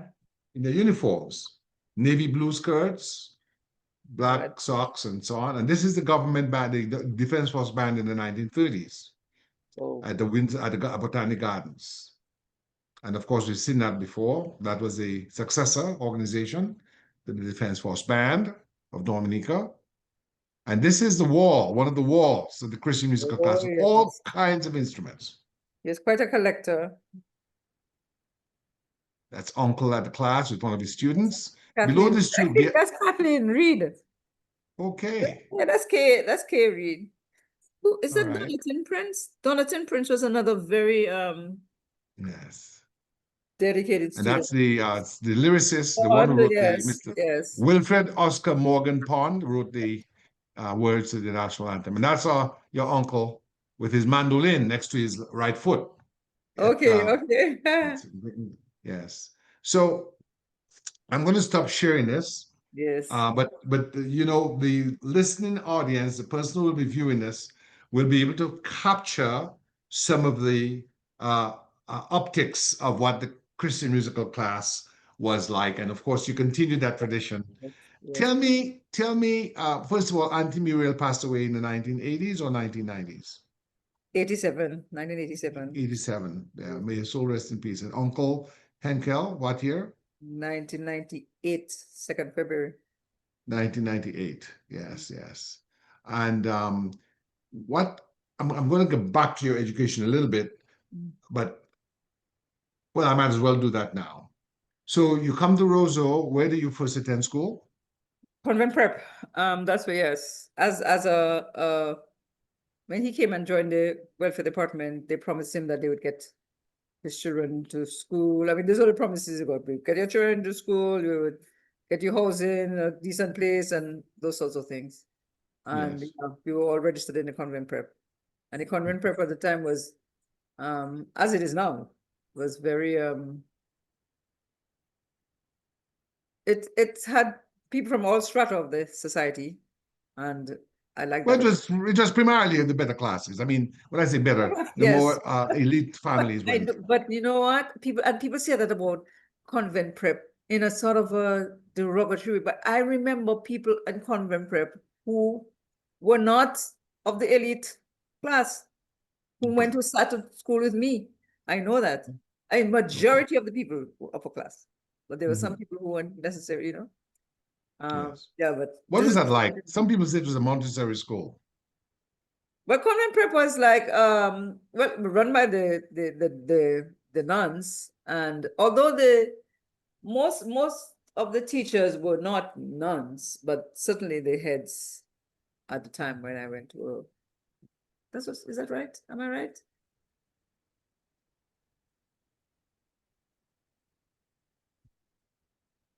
There was Sister Maria. Who was the head of the department? Who It's does almost like song of music there. Sister oh my Maria. God. Who was the head of convent prep? Oh my God, Well, this I is know the head of the St. Martin's School was Sister Borgia, for Belgian nun, but I no, there don't know if she had anything to do with convent prep. and she would be the one ringing the bell. I cannot believe this is no, this is disgraceful. Sister Aloysius. Sister Aloysius was the head of the convent prep. And of course the curriculum You're saying was she would ring the bell? oh yes. Oh, that first bell rang, you just had to freeze. And then the second bell would ring, and then you'd get into your positions, line up for class. The curriculum was like regular curriculum in the primary school, but there was a music component. Music was very, very important. We did poetry, we did music. As children, we played in what it was called in first division, was called well, here we normally would call it a percussion band with classroom instruments. I remember Miss Stevenson was my teacher at the time, first division, and I got to play the knockers. And she said, listen to Pearle. This is how you play the knockers. Damn, damn, damn. I had a system of doing my rest. So I developed a system of doing my rest. And she said that was the best knockers player that she had had. So it was actually, I remember that as being as kind of a starting point of my awareness of music and rhythm and so on, that being part of that band. So this in at the convent prep, we did music, we did singing was a subject. We had to do singing. Mrs. Kulslatig taught singing. We had to do etiquette. We did like when we went to the high school, but we did crafts, we did drawing, we did penmanship. So it was a real balance, a very well balanced curriculum, and they were given time on the curriculum. They weren't extracurricular subjects. They were part of the regular curriculum of the school. So what you're saying to me is that music education at the convent prep in your time was part of the regular curriculum. Absolutely. Yes, it was not like music theory or anything like that, but you did singing and you did exams. You had to go and sing, and you were graded, the singing ability. Amazing. So you were there then from age what to what age? In 4 until you go up to the grade. I don't remember what. So you took the common entrance exam at about. Actually, common entrance exam, we did not do common entrance exam. Convent prep students didn't do common entrance exam. It was part of a universal education going from prep to high school. So it was just a seamless transition from prep to secondary, from primary to secondary. And that changed the year after I went up to high school. So if you went to the convent prep, you automatically went up to the convent high school. There was no special exam. So when did you start at the convent high school? What year was that? I was 11. So that would have been like 66. 66. And you were there. I remember you at the convent high school. So you were there until about 70, 71. Yes. Actually, I did 2 years in 5th form. Yeah. And then I went to 6th form, C4 And then from there, I went to teach at convent prep. And then I did 1 year at the convent high school. And then I went away to study. I went to the Jamaica School of Music. Jamaica School of Music. Yeah. My dad went to Jamaica, and then he came back and said, "I've registered you in the Jamaica school at the Jamaica School of Music." And I was like, "What?" I mean, there was no discussion about me going to study or even what I was going to study. But he thought, you know what, you like teaching and you like music, so I thought it was a good idea too. I was upset. I was so upset with him. I was so upset with him. Do No, you now, on I reflection? boy, I was so happy I had opportunity before he died to tell him what a marvelous decision he made for me, and how much I appreciated he having that foresight, that vision. It's one thing to sort of just want your child to do this, want your child to do that, but what is the child? What is the aptitude of the child? Where is the child? Where will she be her best self? He was able to identify, to spot that. And he always said that, what excites me? Potential. When I see potential in a child, I get very excited. So I think he saw that in me. He saw a musical potential, and he thought, you know what, she would do well in this area. And he was dead right. Dead right. Enjoyed my life. So you were at the Jamaica School of Music from Vegas what School of year to what Music year? from 76. It was they had just had the Carifesta, and they were using that unit as a cultural training center. So there was a school of music, a school of dance, drama, and art. And Mm. that school it was really a wonderful institution. There were some greats in that area. You had Dennis Scott in drama, Pamela O'Gorman in music. There was Rex Nettleford? Rex Nettleville, of course, was the home of the National Dance Theatre Company, was the School of Dance, and he was the artistic director of that school, so he was always there. He also taught Caribbean studies to all the students there. But every what's her name? I don't remember the name of the head of the School of Dance. I can see her face now, but her name is not coming back to me. Anyway, suffice it to say that the heads of these schools were like really, really very good in the art. And you see, at the time, the Jamaica dollar was, the US dollar was 88 cents, Jamaican cents. So the Jamaican dollar was stronger than the US dollar. So they were able to attract a lot of good people for their faculties, So they are very good. There was this lady who worked with Duke Ellington. She was in the jazz department in Jamaica. Those names are coming back to me.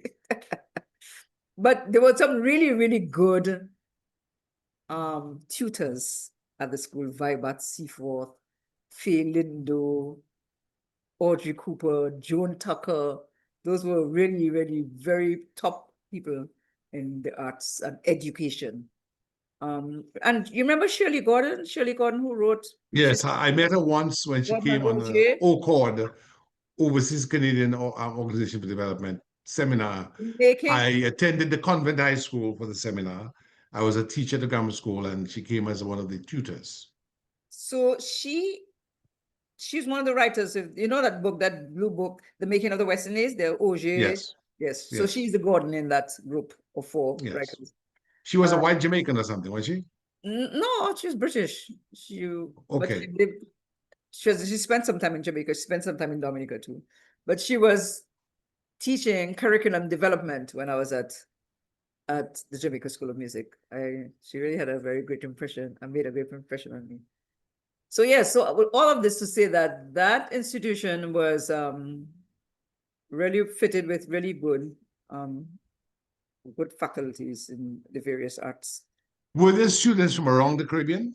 Yes, I being one of them.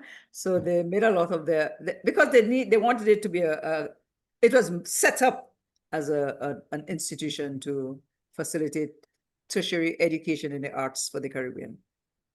Yes, So it was yes. a time when the Caribbean was getting its voice in the arts. So you had wonderful groups like the NDTC, National Dance Theatre Company. There was the University Singers. You had the Jamaica folk singers. There was a lot of theater. Oh my God! In the 70s, every nook and cranny you had some theatrical presentations going on. Would you No, place but in that, sorry, in the historical context, that was a time of sort of the apex of Caribbean post-independence nationalism with people like Michael Manley, Forbes exactly. Burnham, and Errol Barrow, Right. and That's Eric Williams. They were sort of the first tranche of West Indian leadership. And they were very focused on culture. That's what led to Carrie Festa. Tell us absolutely. about Carrie Festa, what Carrie Festa is. Carifesta is the Caribbean Festival of Arts, and it started in 1972. The first Carifesta was in Guyana.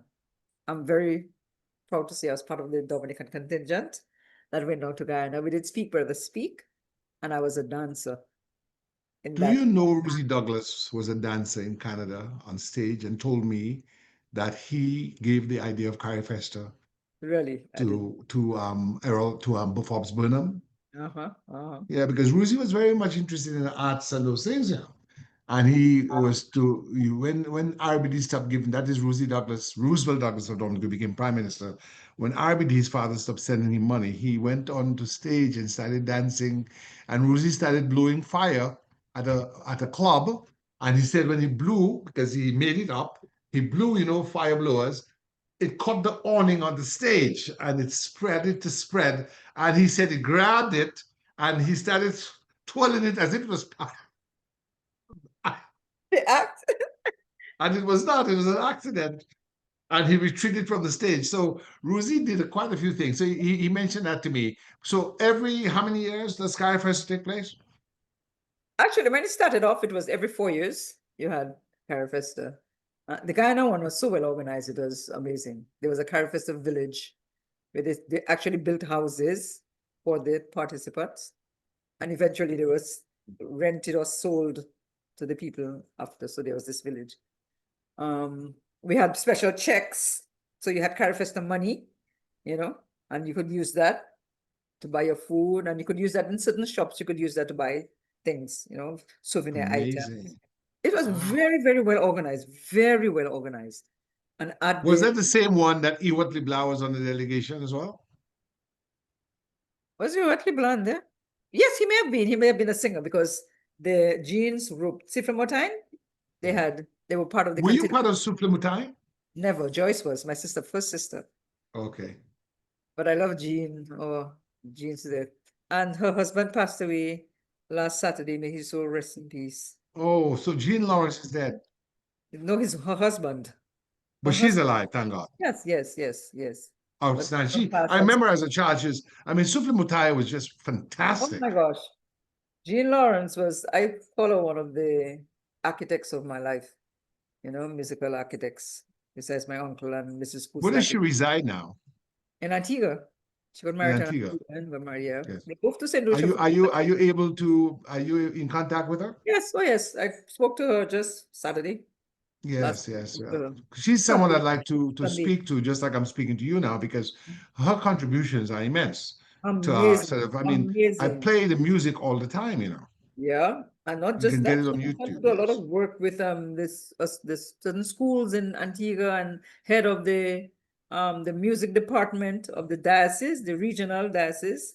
Jean is just has done a fantastic Is she newfound service. related to cultural officer Raymond Lawrence? Sister, Oh, his that's Raymond's sister. yes, So that now we understand where Raymond gets. So I remember Raymond as a young child as a dancer in no, Whitey Cooley dancers. he is the founder of Founder of Whitey Cooley, yes. years Yeah, now, maybe 50 years. And amazing. his family too has a history of making music. They were very, very musical. They were singers, and his brother Tony played the guitar, Jean played the piano, Zilla, his sister, sang. Raymond has an excellent voice. I mean, they would make music as a family. You Well, see how this Raymond is family still makes. I think Raymond Lawrence is still the go-to MC for most ceremonies in I'm telling Dominica you, he had a because he voice. has that He had very a voice. elegant voice. Oh, yes, yeah. So yes, Raymond is a very that's it. That's fantastic family. leader in Dominica, Yes. Dominican history. I must Yes. say, I'm very So proud of him. how did they get to this point? What were we talking about? Well, What? we're talking about music and we're talking about music educator Pearl Christian. So you have to draw in the different, let's say, angles because we are community, we are part of a community. And I think those who listen to this tape will understand that in Dominica at that time there was a flowering of cultural activities. You had Sissi Konoran, you had Souffle Mutai Choral, you had the cultural magazine Wasin, you had Lennox Honeychurch doing the Dominica Story, we had the People's Action Theater, we had the Whitey Kubuli Dancers. I met Rose Keynes not long ago, and she said they had something called La La, Belle Théâtre. La Belle Théâtre. That company. My sister danced in that company as well. La So Belle Théâtre. Then you had La Jeune Étoile Chorale. yes. So the thing about it is, Group. Dominica at that time was bursting at the seams with creative energy, and the Yes. most important thing for us as children was in the morning of November 3rd, we'd have the parade. But in the afternoon at the Botanic Gardens, we'd have the big stage. The cultural And gala. on the Yes. big stage, we'd have all the cultural artists Yes. Yes. singing, giving poems, playing Yeah. different things like the accordion, the quadrille, the ballet. All of it. I I mean, it remember, was my, just I remember my father saying that Edward Libba said to him, Chris, we have built roads and schools. No, we really need to find a way to preserve the culture of the people. And he was talking about the traditional arts particularly. And that is where that competition in the arts started. So it was a way of preserving those forms, to have people compete, to have at the village level, and then the district level, and then finally to have all these fine performances, the best of the best, on stage at the cultural gala. I And want that's to take a this big thing moment. a big thing to be on stage at the cultural gala. For village, it meant a lot, you know, like yeah. I want to take this moment to pay tribute to you, Raymond Lawrence, Alwyn Bully, Cece Cordera, the other cultural workers of that, Jean Lawrence, of that era, Yeah. because it's only, looking back, I can really understand how fortunate we were, because it was not done in a haphazard way. As you already mentioned, there were different gradations of what you call testing or competition. You had the village level, and Yeah. then you had, I Yeah, it guess, an has been intermediate, formats. Yes, yes, and yes. then you had the big day, which was the big stage when that was the Culmination, finals. yes, on the 3rd of November, you had your cultural arts on display. And it Yes, was a time to immerse ourselves in the traditional arts. It was not just the arts, it was the traditional arts that was the focus, because that was one way of preserving those forms. Because before you went to a dance and the dance quadrille. That's how you dance. So that's what people did, and that's what they knew.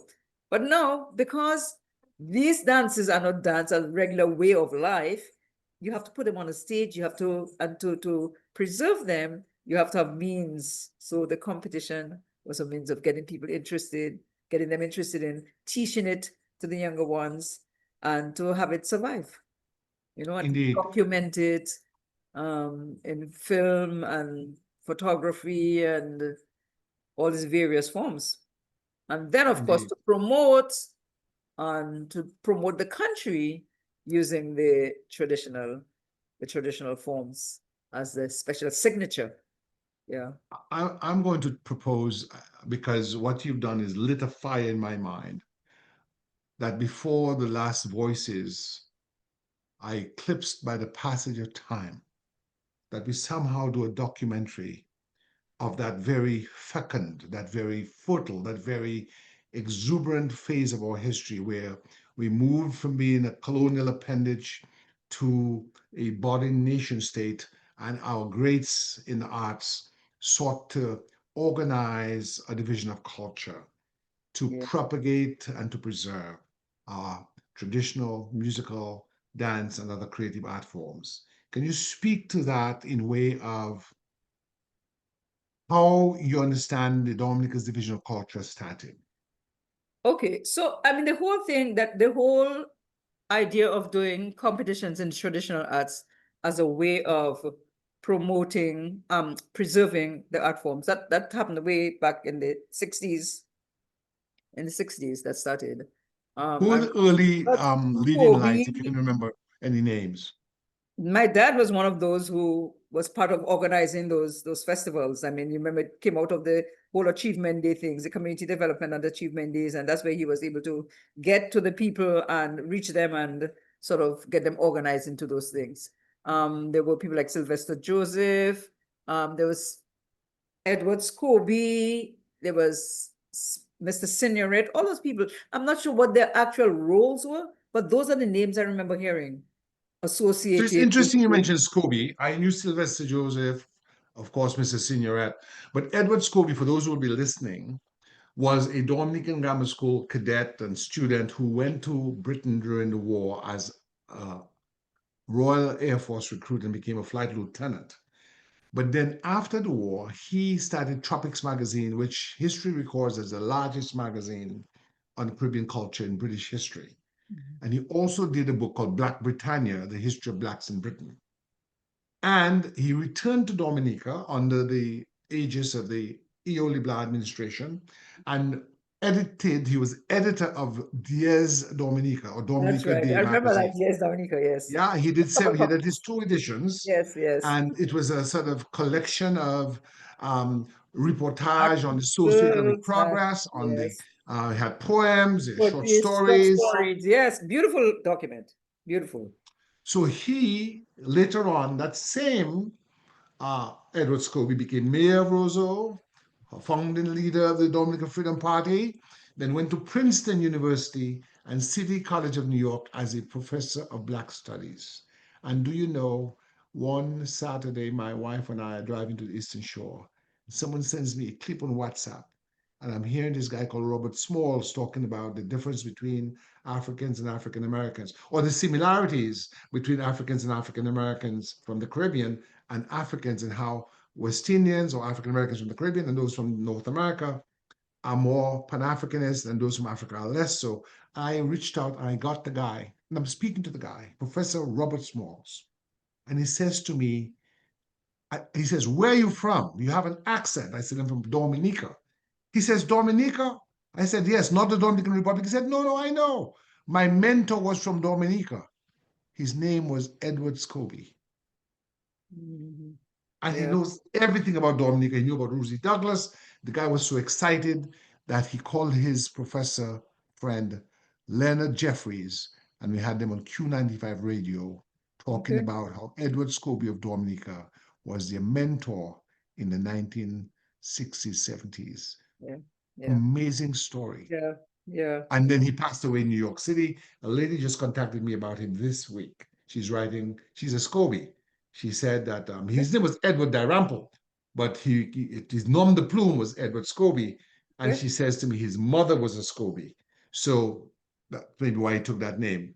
Mhm. And so he came back to Dominica after he'd done his great work in England, bursting with ideas and putting things on the record.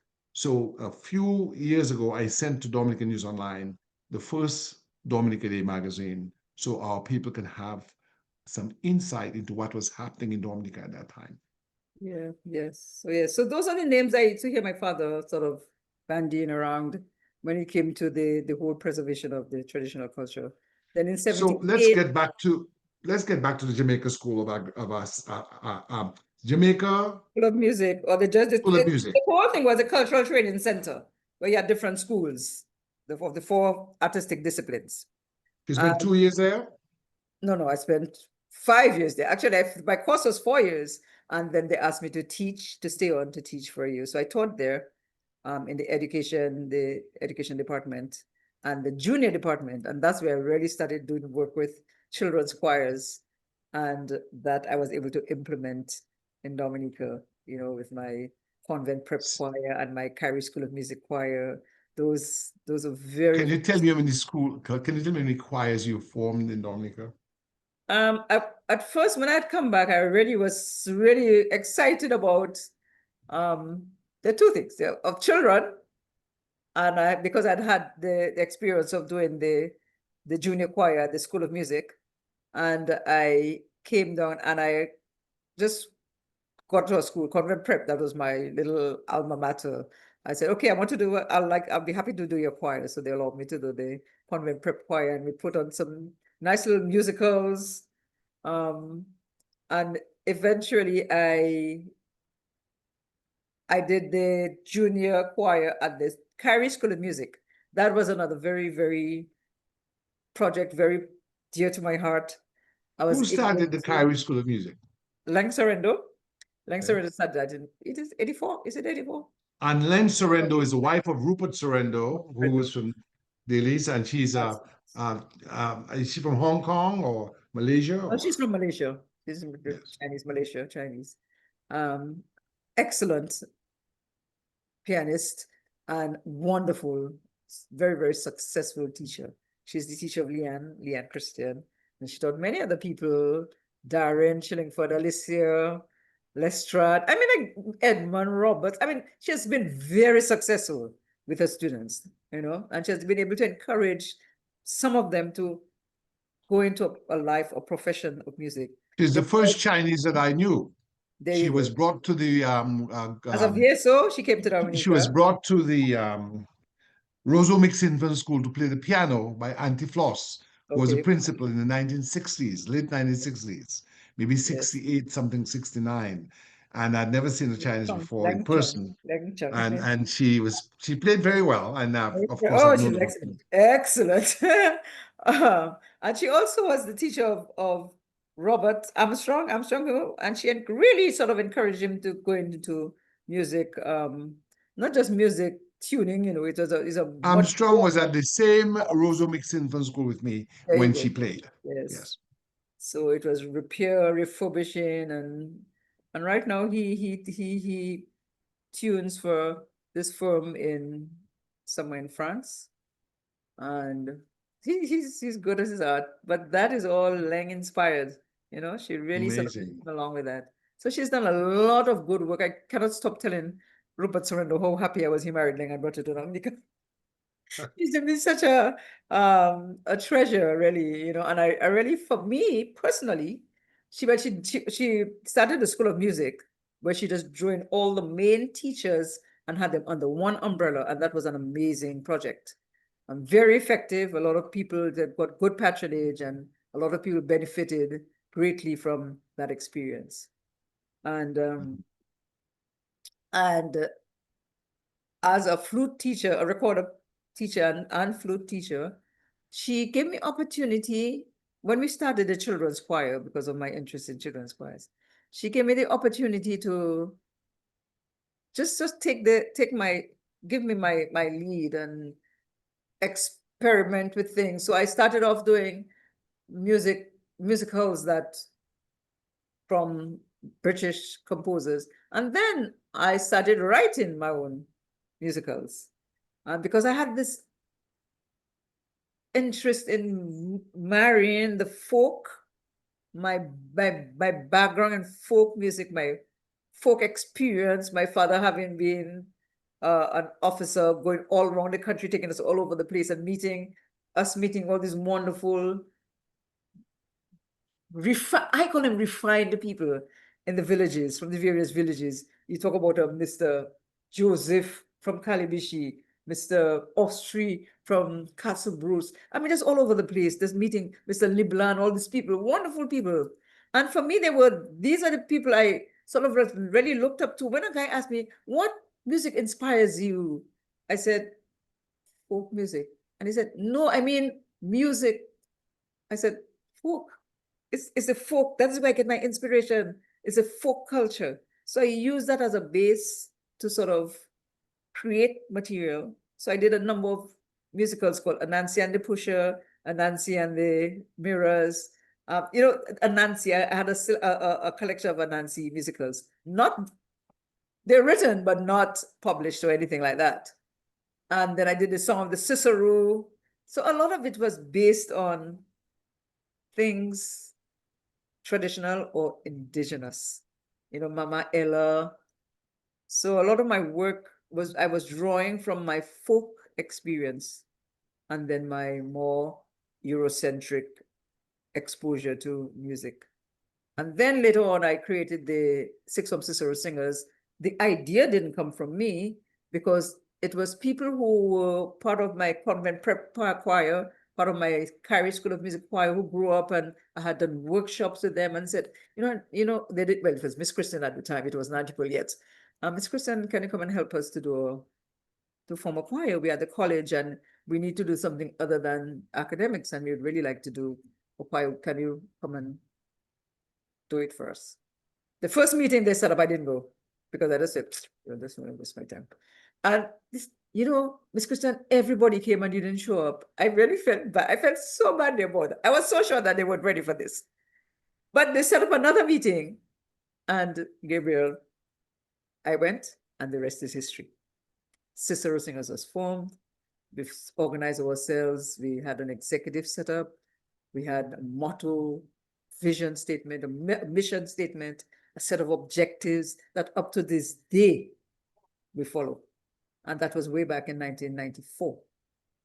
So for 23 years, I was at the helm of that choir, and I put a lot of, like, I remember at School of Music, I remember Pamela Gorman saying to us, now you go out there and put Caribbean folk music on the stage next to Handel's Messiah.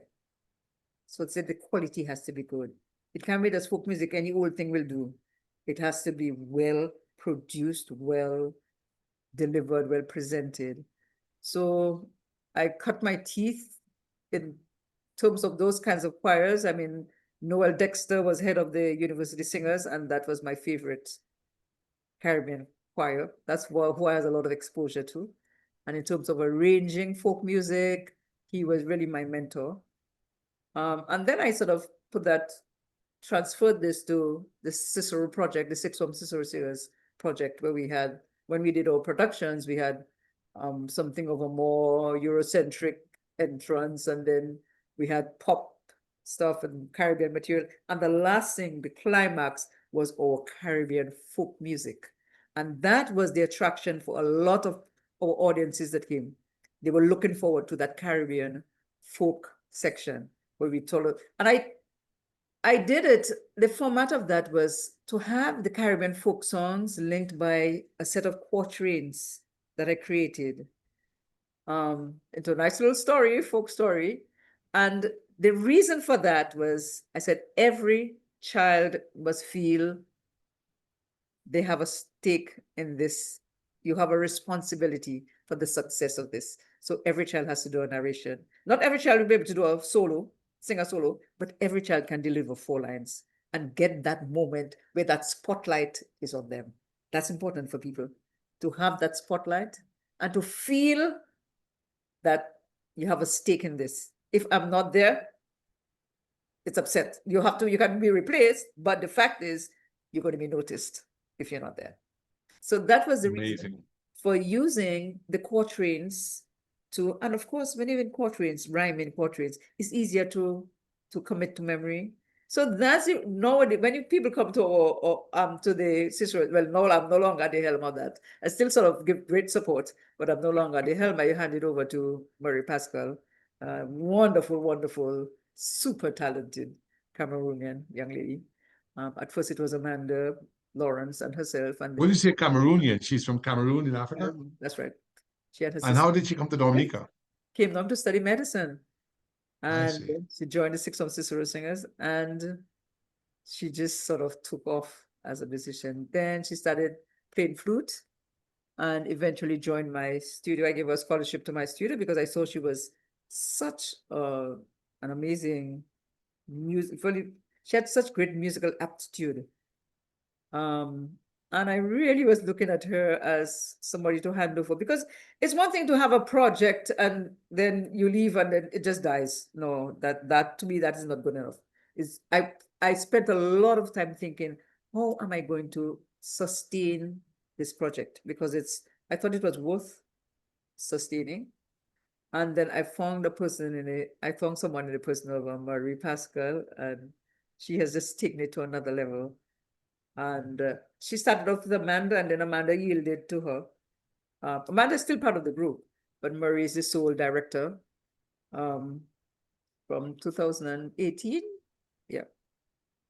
And yes, so the Cicero project continues, and that is what I like. I want to see for Dominica, like we understand tradition. It's not just to start something and make it fall apart and somebody leaves and it falls. And no, things need to continue and grow and evolve. Evolve. That is how the world moves forward. I mean, when So you listen to a calypso, like I was at the Golden Drum Award ceremony last week, Saturday. There were two calypso performances, one by, and they were both award recipients of that day. One was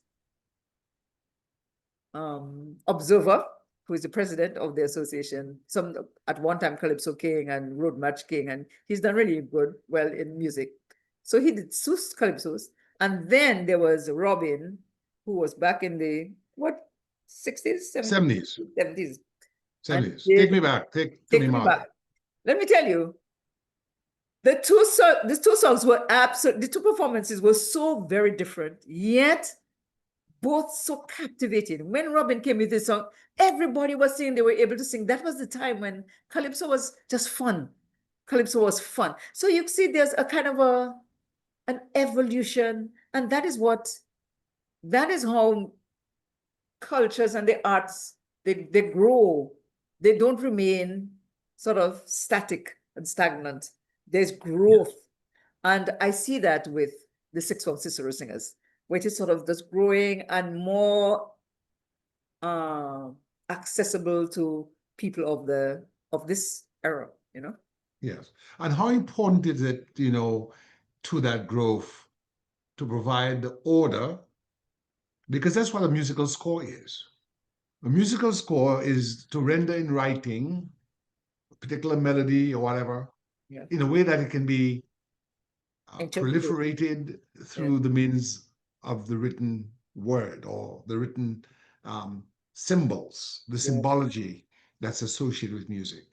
If you take that symbology and order it away, and you only rely on the human ear, the person who remembers a song. So one of the issues that we faced when Irwin and I did the book on the fire, Death by Fire, Mm-hmm. the Ruben Look, who is Ruben's Bakery's wife, was a very dear friend. Eileen Robinson, that Yes, family, the yes. Bendos from Vickers, Mary's older sister.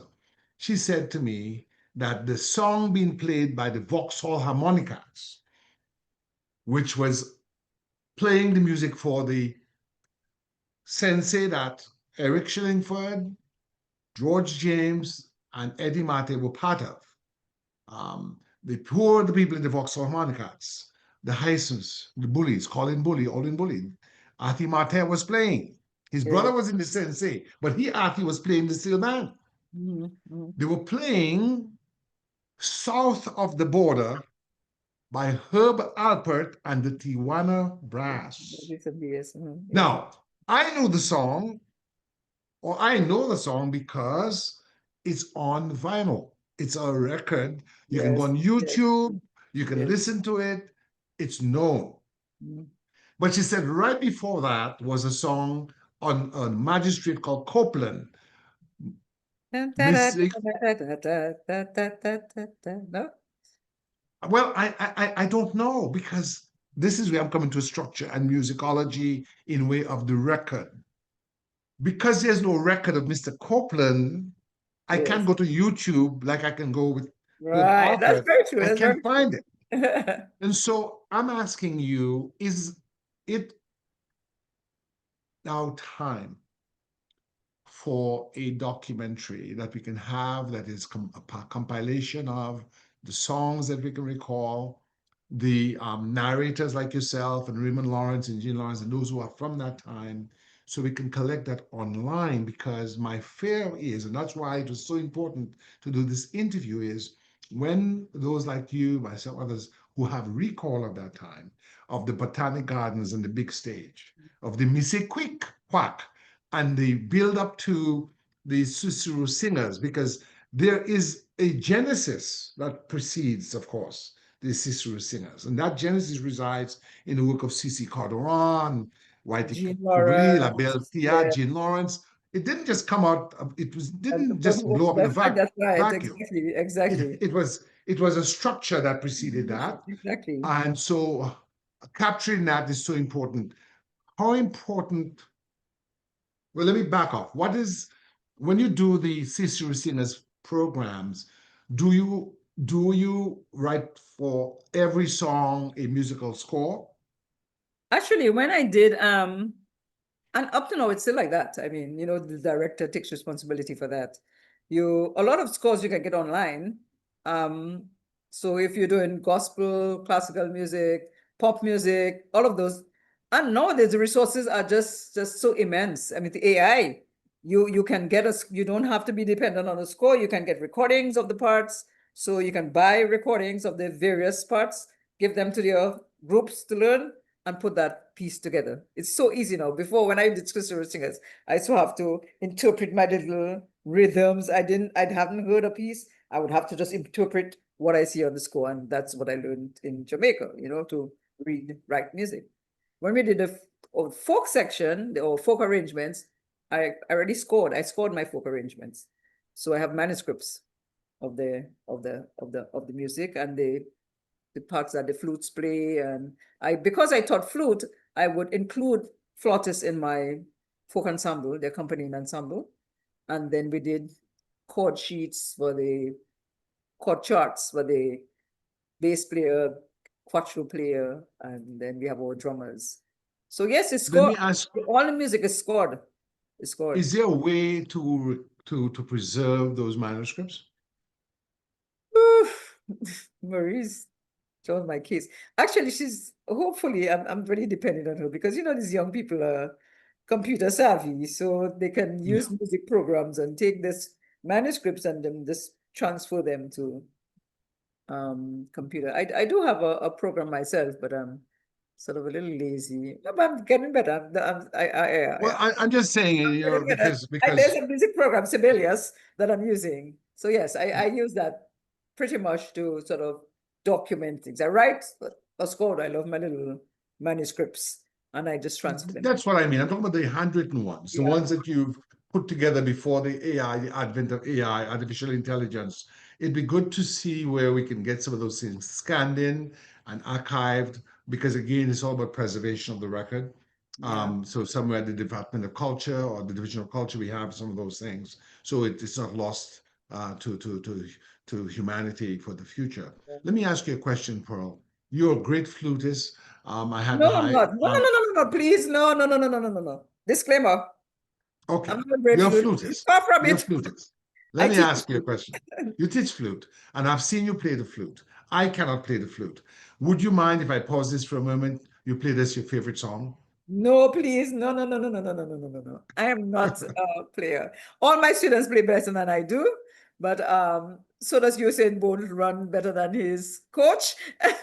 It's one of those things. I'm not, I really like, I'm a teacher, Gabriel. I'm a teacher. So, That's so what I have. uncle's okay. Let's move along. Uncle is gone. Auntie is gone, and now you decide to do something in your honor. How does the Henkel Muriel Music Workshop evolve or come into being?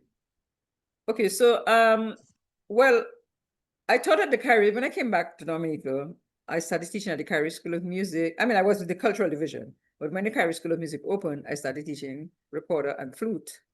And when it closed down, eventually, um, I started teaching from my home. Started teaching flute. It was strictly flute from my home. And when I retired in 2015, I formally called it the Henkel Muriel Music Workshop. Although I used to refer to it like that before, but it was formally christened the Henkel Muriel Music Workshop. And like I said, I called it not a music school, but a workshop, because it was more of an institution that would nurture the minds. I say we nurture minds one note at a time. That's my little slogan. Henkel Mural Music Workshop, nurturing minds one note at a time. Because it's more than just learning music, it's refining character. Really, that's the bottom line. And I tell people say, oh, but what do you do? I'm like, what are you known for? I said, well, nurturing minds. I think of myself as soil. That's my philosophy. Be good soil. My life Be good philosophy. soil. be good soil. So everybody who comes into your environment becomes the best version of themselves. You know, you will never be the great tree, you will never be the blossoms, you know, but you will be the soil that will produce, that will have oh, look at this, my little students. You will produce Are those the flowers that bloom from that soil you from provided? that soil, exactly. So you produce an environment where you can spawn, where things people can, and not just be musicians, you know, but you can tell the ones that have good leadership qualities. You can tell those that are good with stage, with talking and interacting with audiences. I mean, there's so many things you can spot in a young child that you can try to encourage whilst the child is in within your area. And then music really is the vehicle through which you can do all of those things. I love my So the students these are students of the Henkel Muriel music workshop. That was our music last workshop. concert in December. December, Yes. yes. It's a And tell me, recorder how player. old are those students? The youngest may be, yes, a little one in front here. So we were six. We were six at a time. And the Mhm. oldest in that group would have been maybe in high school. No, yes, just turned high school, 12, 13. Can you hear it? No, I'm not hearing it. You hearing Okay. something? You hearing them? I can hear it on my side. I'm not hearing it. They're playing a Christmas carol. Oh, I'm not hearing it. Is O Come All Ye Faithful? Is it? Yeah, Oh, it's come only faithful. okay, all right. Yes. Okay, okay. But I will stop sharing, but I just wanted the listening audience to see that you were nurturing a future generation of Dominican musical talent. You know that you'd Yes, gone through it, you'd gone to the Jamaica School of Music, you had worked at the Division of Culture, you retired, but the work for you had not ended, that you still spent enormous amount of time using using your home as an incubator for that talent to train young that's right. talents, you With know. recorders and flutes. So I train on recorder and flute. Yes. Yes. So Pearl, you know, we're coming to the end of this, and we will have more opportunity. But looking back and looking forward, what do you see? What do you see? And for in way of the future of Dominica's music industry, the appreciation for local culture, for Mm. folklore, and how do you think that can be of benefit to young people to guide them and order their minds? Because I think the point you've made is it's not enough to just say you're making music, but to try to understand what's the purpose behind it and how that music can benefit community development. That's a long question. Ask it again. So how do I see it How benefiting? do you see our music scene right now, and how do you believe we can improve on it to benefit community development? Music scene in terms of music education, I want to say we have seen better days. You see, the world is changing. The whole thing of instrumental education, instrumental work, where you learn to play an instrument, is a little bit under siege. A lot of music teachers, when I talk to the various music teachers from the various studios, they complain about students not being focused, too engrossed in social media, and therefore not being able to concentrate on skill building, because music is a skill. You have to practice. You cannot come to play. You cannot play an instrument by coming to a class 40 minutes once every week. The work is done in between those classes. That's when the work is really done. It's building the skill. So I think that is a problem that a lot of music teachers face, the fact that children are not as focused as they used to be. So we have to find ways of engaging them and keeping them focused. For me, I use At one time, we used to have the music exams, and that was one way of getting them to work on their material.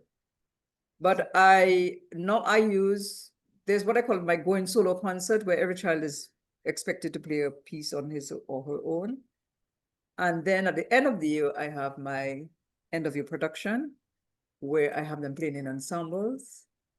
And when you have a benchmark, a target, this is something that will keep them and their parents, because you see, having a musician is not just the child. You may find a few self-motivated children, but mostly the parents are the ones who encourage you. Have you practiced your work? Encourage them to practice. So it's a three-pronged thing: the teacher, the child, and the environment in which the child lives. So when I do the end of your concert, I put a lot of emphasis on that. You have to dress well. If you're going to be dressing well and looking very pretty, then your music has to reflect that. Your music has to be good. You cannot be giving your plain crappy stuff and you're all nicely dressed. So it's like giving them something to work towards. It's a thirst for the pursuit of excellence. That's what you want to instill in them, because eventually that is what they will take when they go to universities and they have to do their projects. They want to do their best. It has to be the best, you know? So that is where they learn that time management and wanting the product to be good, of good quality, of the best quality that they can give. And that's all you can ask Yes. of the human being, that you give of your best. Nobody's asking anybody to be the best. And that cultures that sort of focus on children being the best, I find a failing. What you want to focus on is that child being his best, giving his Yes. best at all times, you know? Yeah, there's just so much to say about all those things, Gabriel. Sometimes I get onto my little rants and go astray, but yeah. I show here. There's a sister singers. Uh, Yes. that was at the parish hall. Murray Pascal was Murray and Amanda at that time were the directors. Yeah. And that was the folk section. That's the part that where they That's the tell fourth the folk story. section. Yes, they tell the story in quatrains, and they link up the songs, usually about 10, 12 songs, with these quatrains. So yes, that was maybe 2018.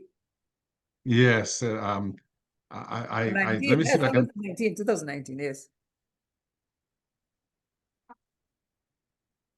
I'm not hearing anything. You hearing something?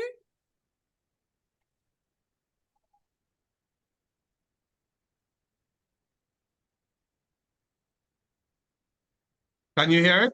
No, I'm not hearing anything. It's not coming through my side.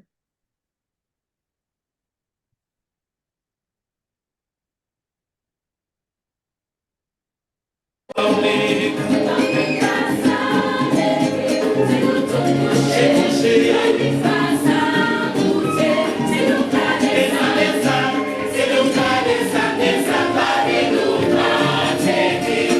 am trying to.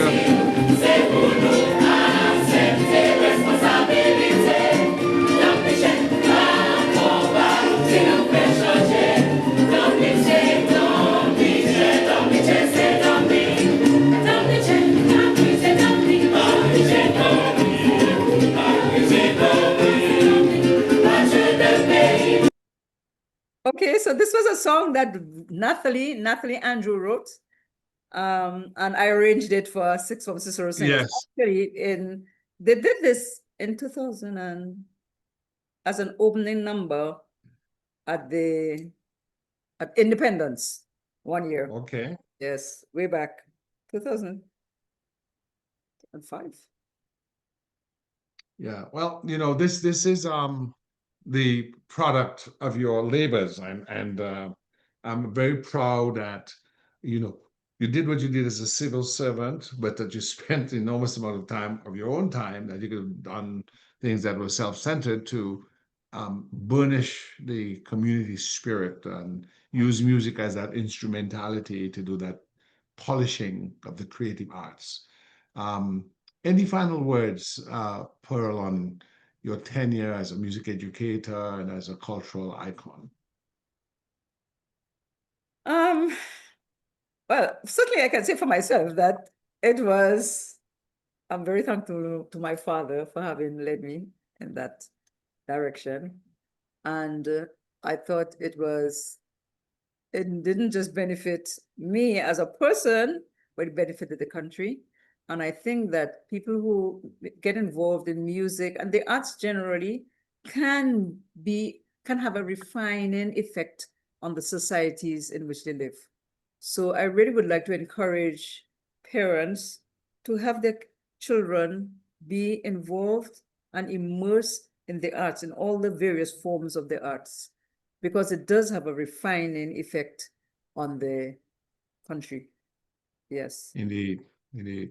I just want to take a moment to remember Alden Bully and his wife Anita, because I know they were part of that milieu. They were part of that sort of glue that held our society together in beneficial musical enterprise and the creative And arts. it, And yes. And actually, just on Saturday, Anita was bestowed, the Golden Drum Award was bestowed on Anita for her contribution to the arts and culture and, yes, yeah, development. because we often remember Alwyn, but And I Alwyn know for so most much. of his life, Yes. Anita was the one there, I'm you telling you, know, that girl was pushing, there. supporting, guiding, and so Yes, on. yes, yes. She has to get I say her there would have credit. been no all in without an Anita. I'm telling you, Indeed. he really was that wind beneath his wings, not to sound cliche. Yeah. Yes, indeed. Yes, indeed. Yes, Yes, indeed. very, very, very Yes, supportive. well, bless them both, and bless you, of course, and all the outstanding workers at Dominica's Cultural Division, because frankly, without your work, I think we'd be much worse off as a society. You use the term refinement, and that's exactly what it is you did. You refined you refined our culture, our society in ways beneficial, enhancing that which was soothing, productive, calming. Yes, you can have agriculture, you can have an industry, but they say music is the food of the gods. You know, Absolutely. it's the food of the gods. I mean, without music, without art, Yes. life is but just gray and dark and Yes. Yeah. lifeless. They It's say life mu would have been a mistake without music.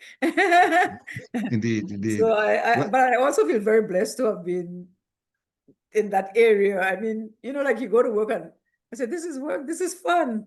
You work with a group like a Cicero Singers. This is work. No, this is fun. And it's wonderful to know, like, on a Monday, I'm like so excited.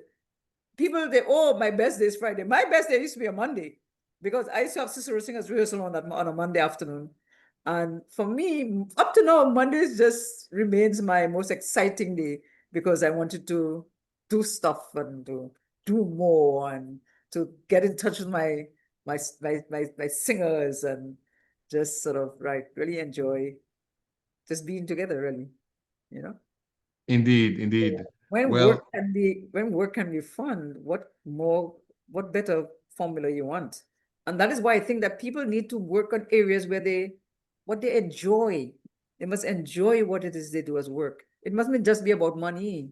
It must be about fulfillment, and that's yes. where you give your best. You give of your best, when you're doing what you love. Yes, indeed, indeed. Well, Pearl, time flies when you're having fun. So I've certainly had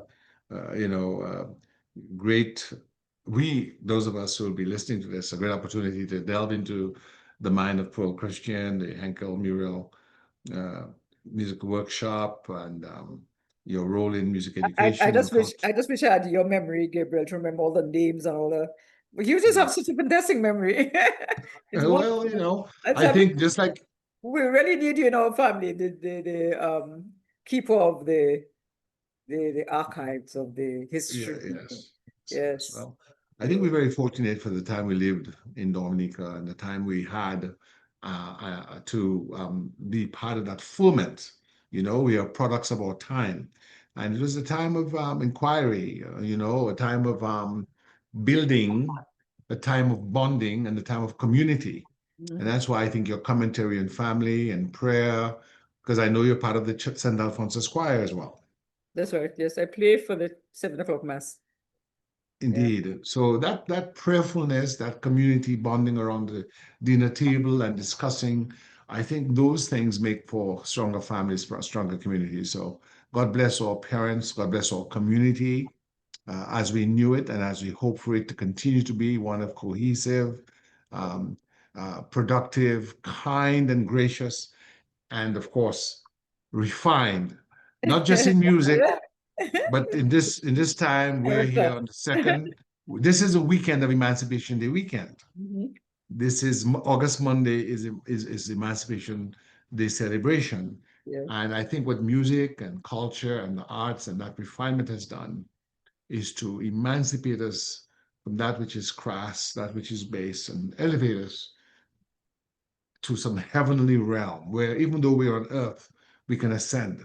We can be on earth and grounded, but at the same time, in music and in art, ascend to Yeah. a better place. So thank you so much, Pearl, for Yes. all you've Yes. done. No And problem. God Thank bless you. you. Thank you. And Thank all the you. cultural workers like you who've made it possible to have a better country. Blessings. Thank you. Thank you. Thank you. Thank you.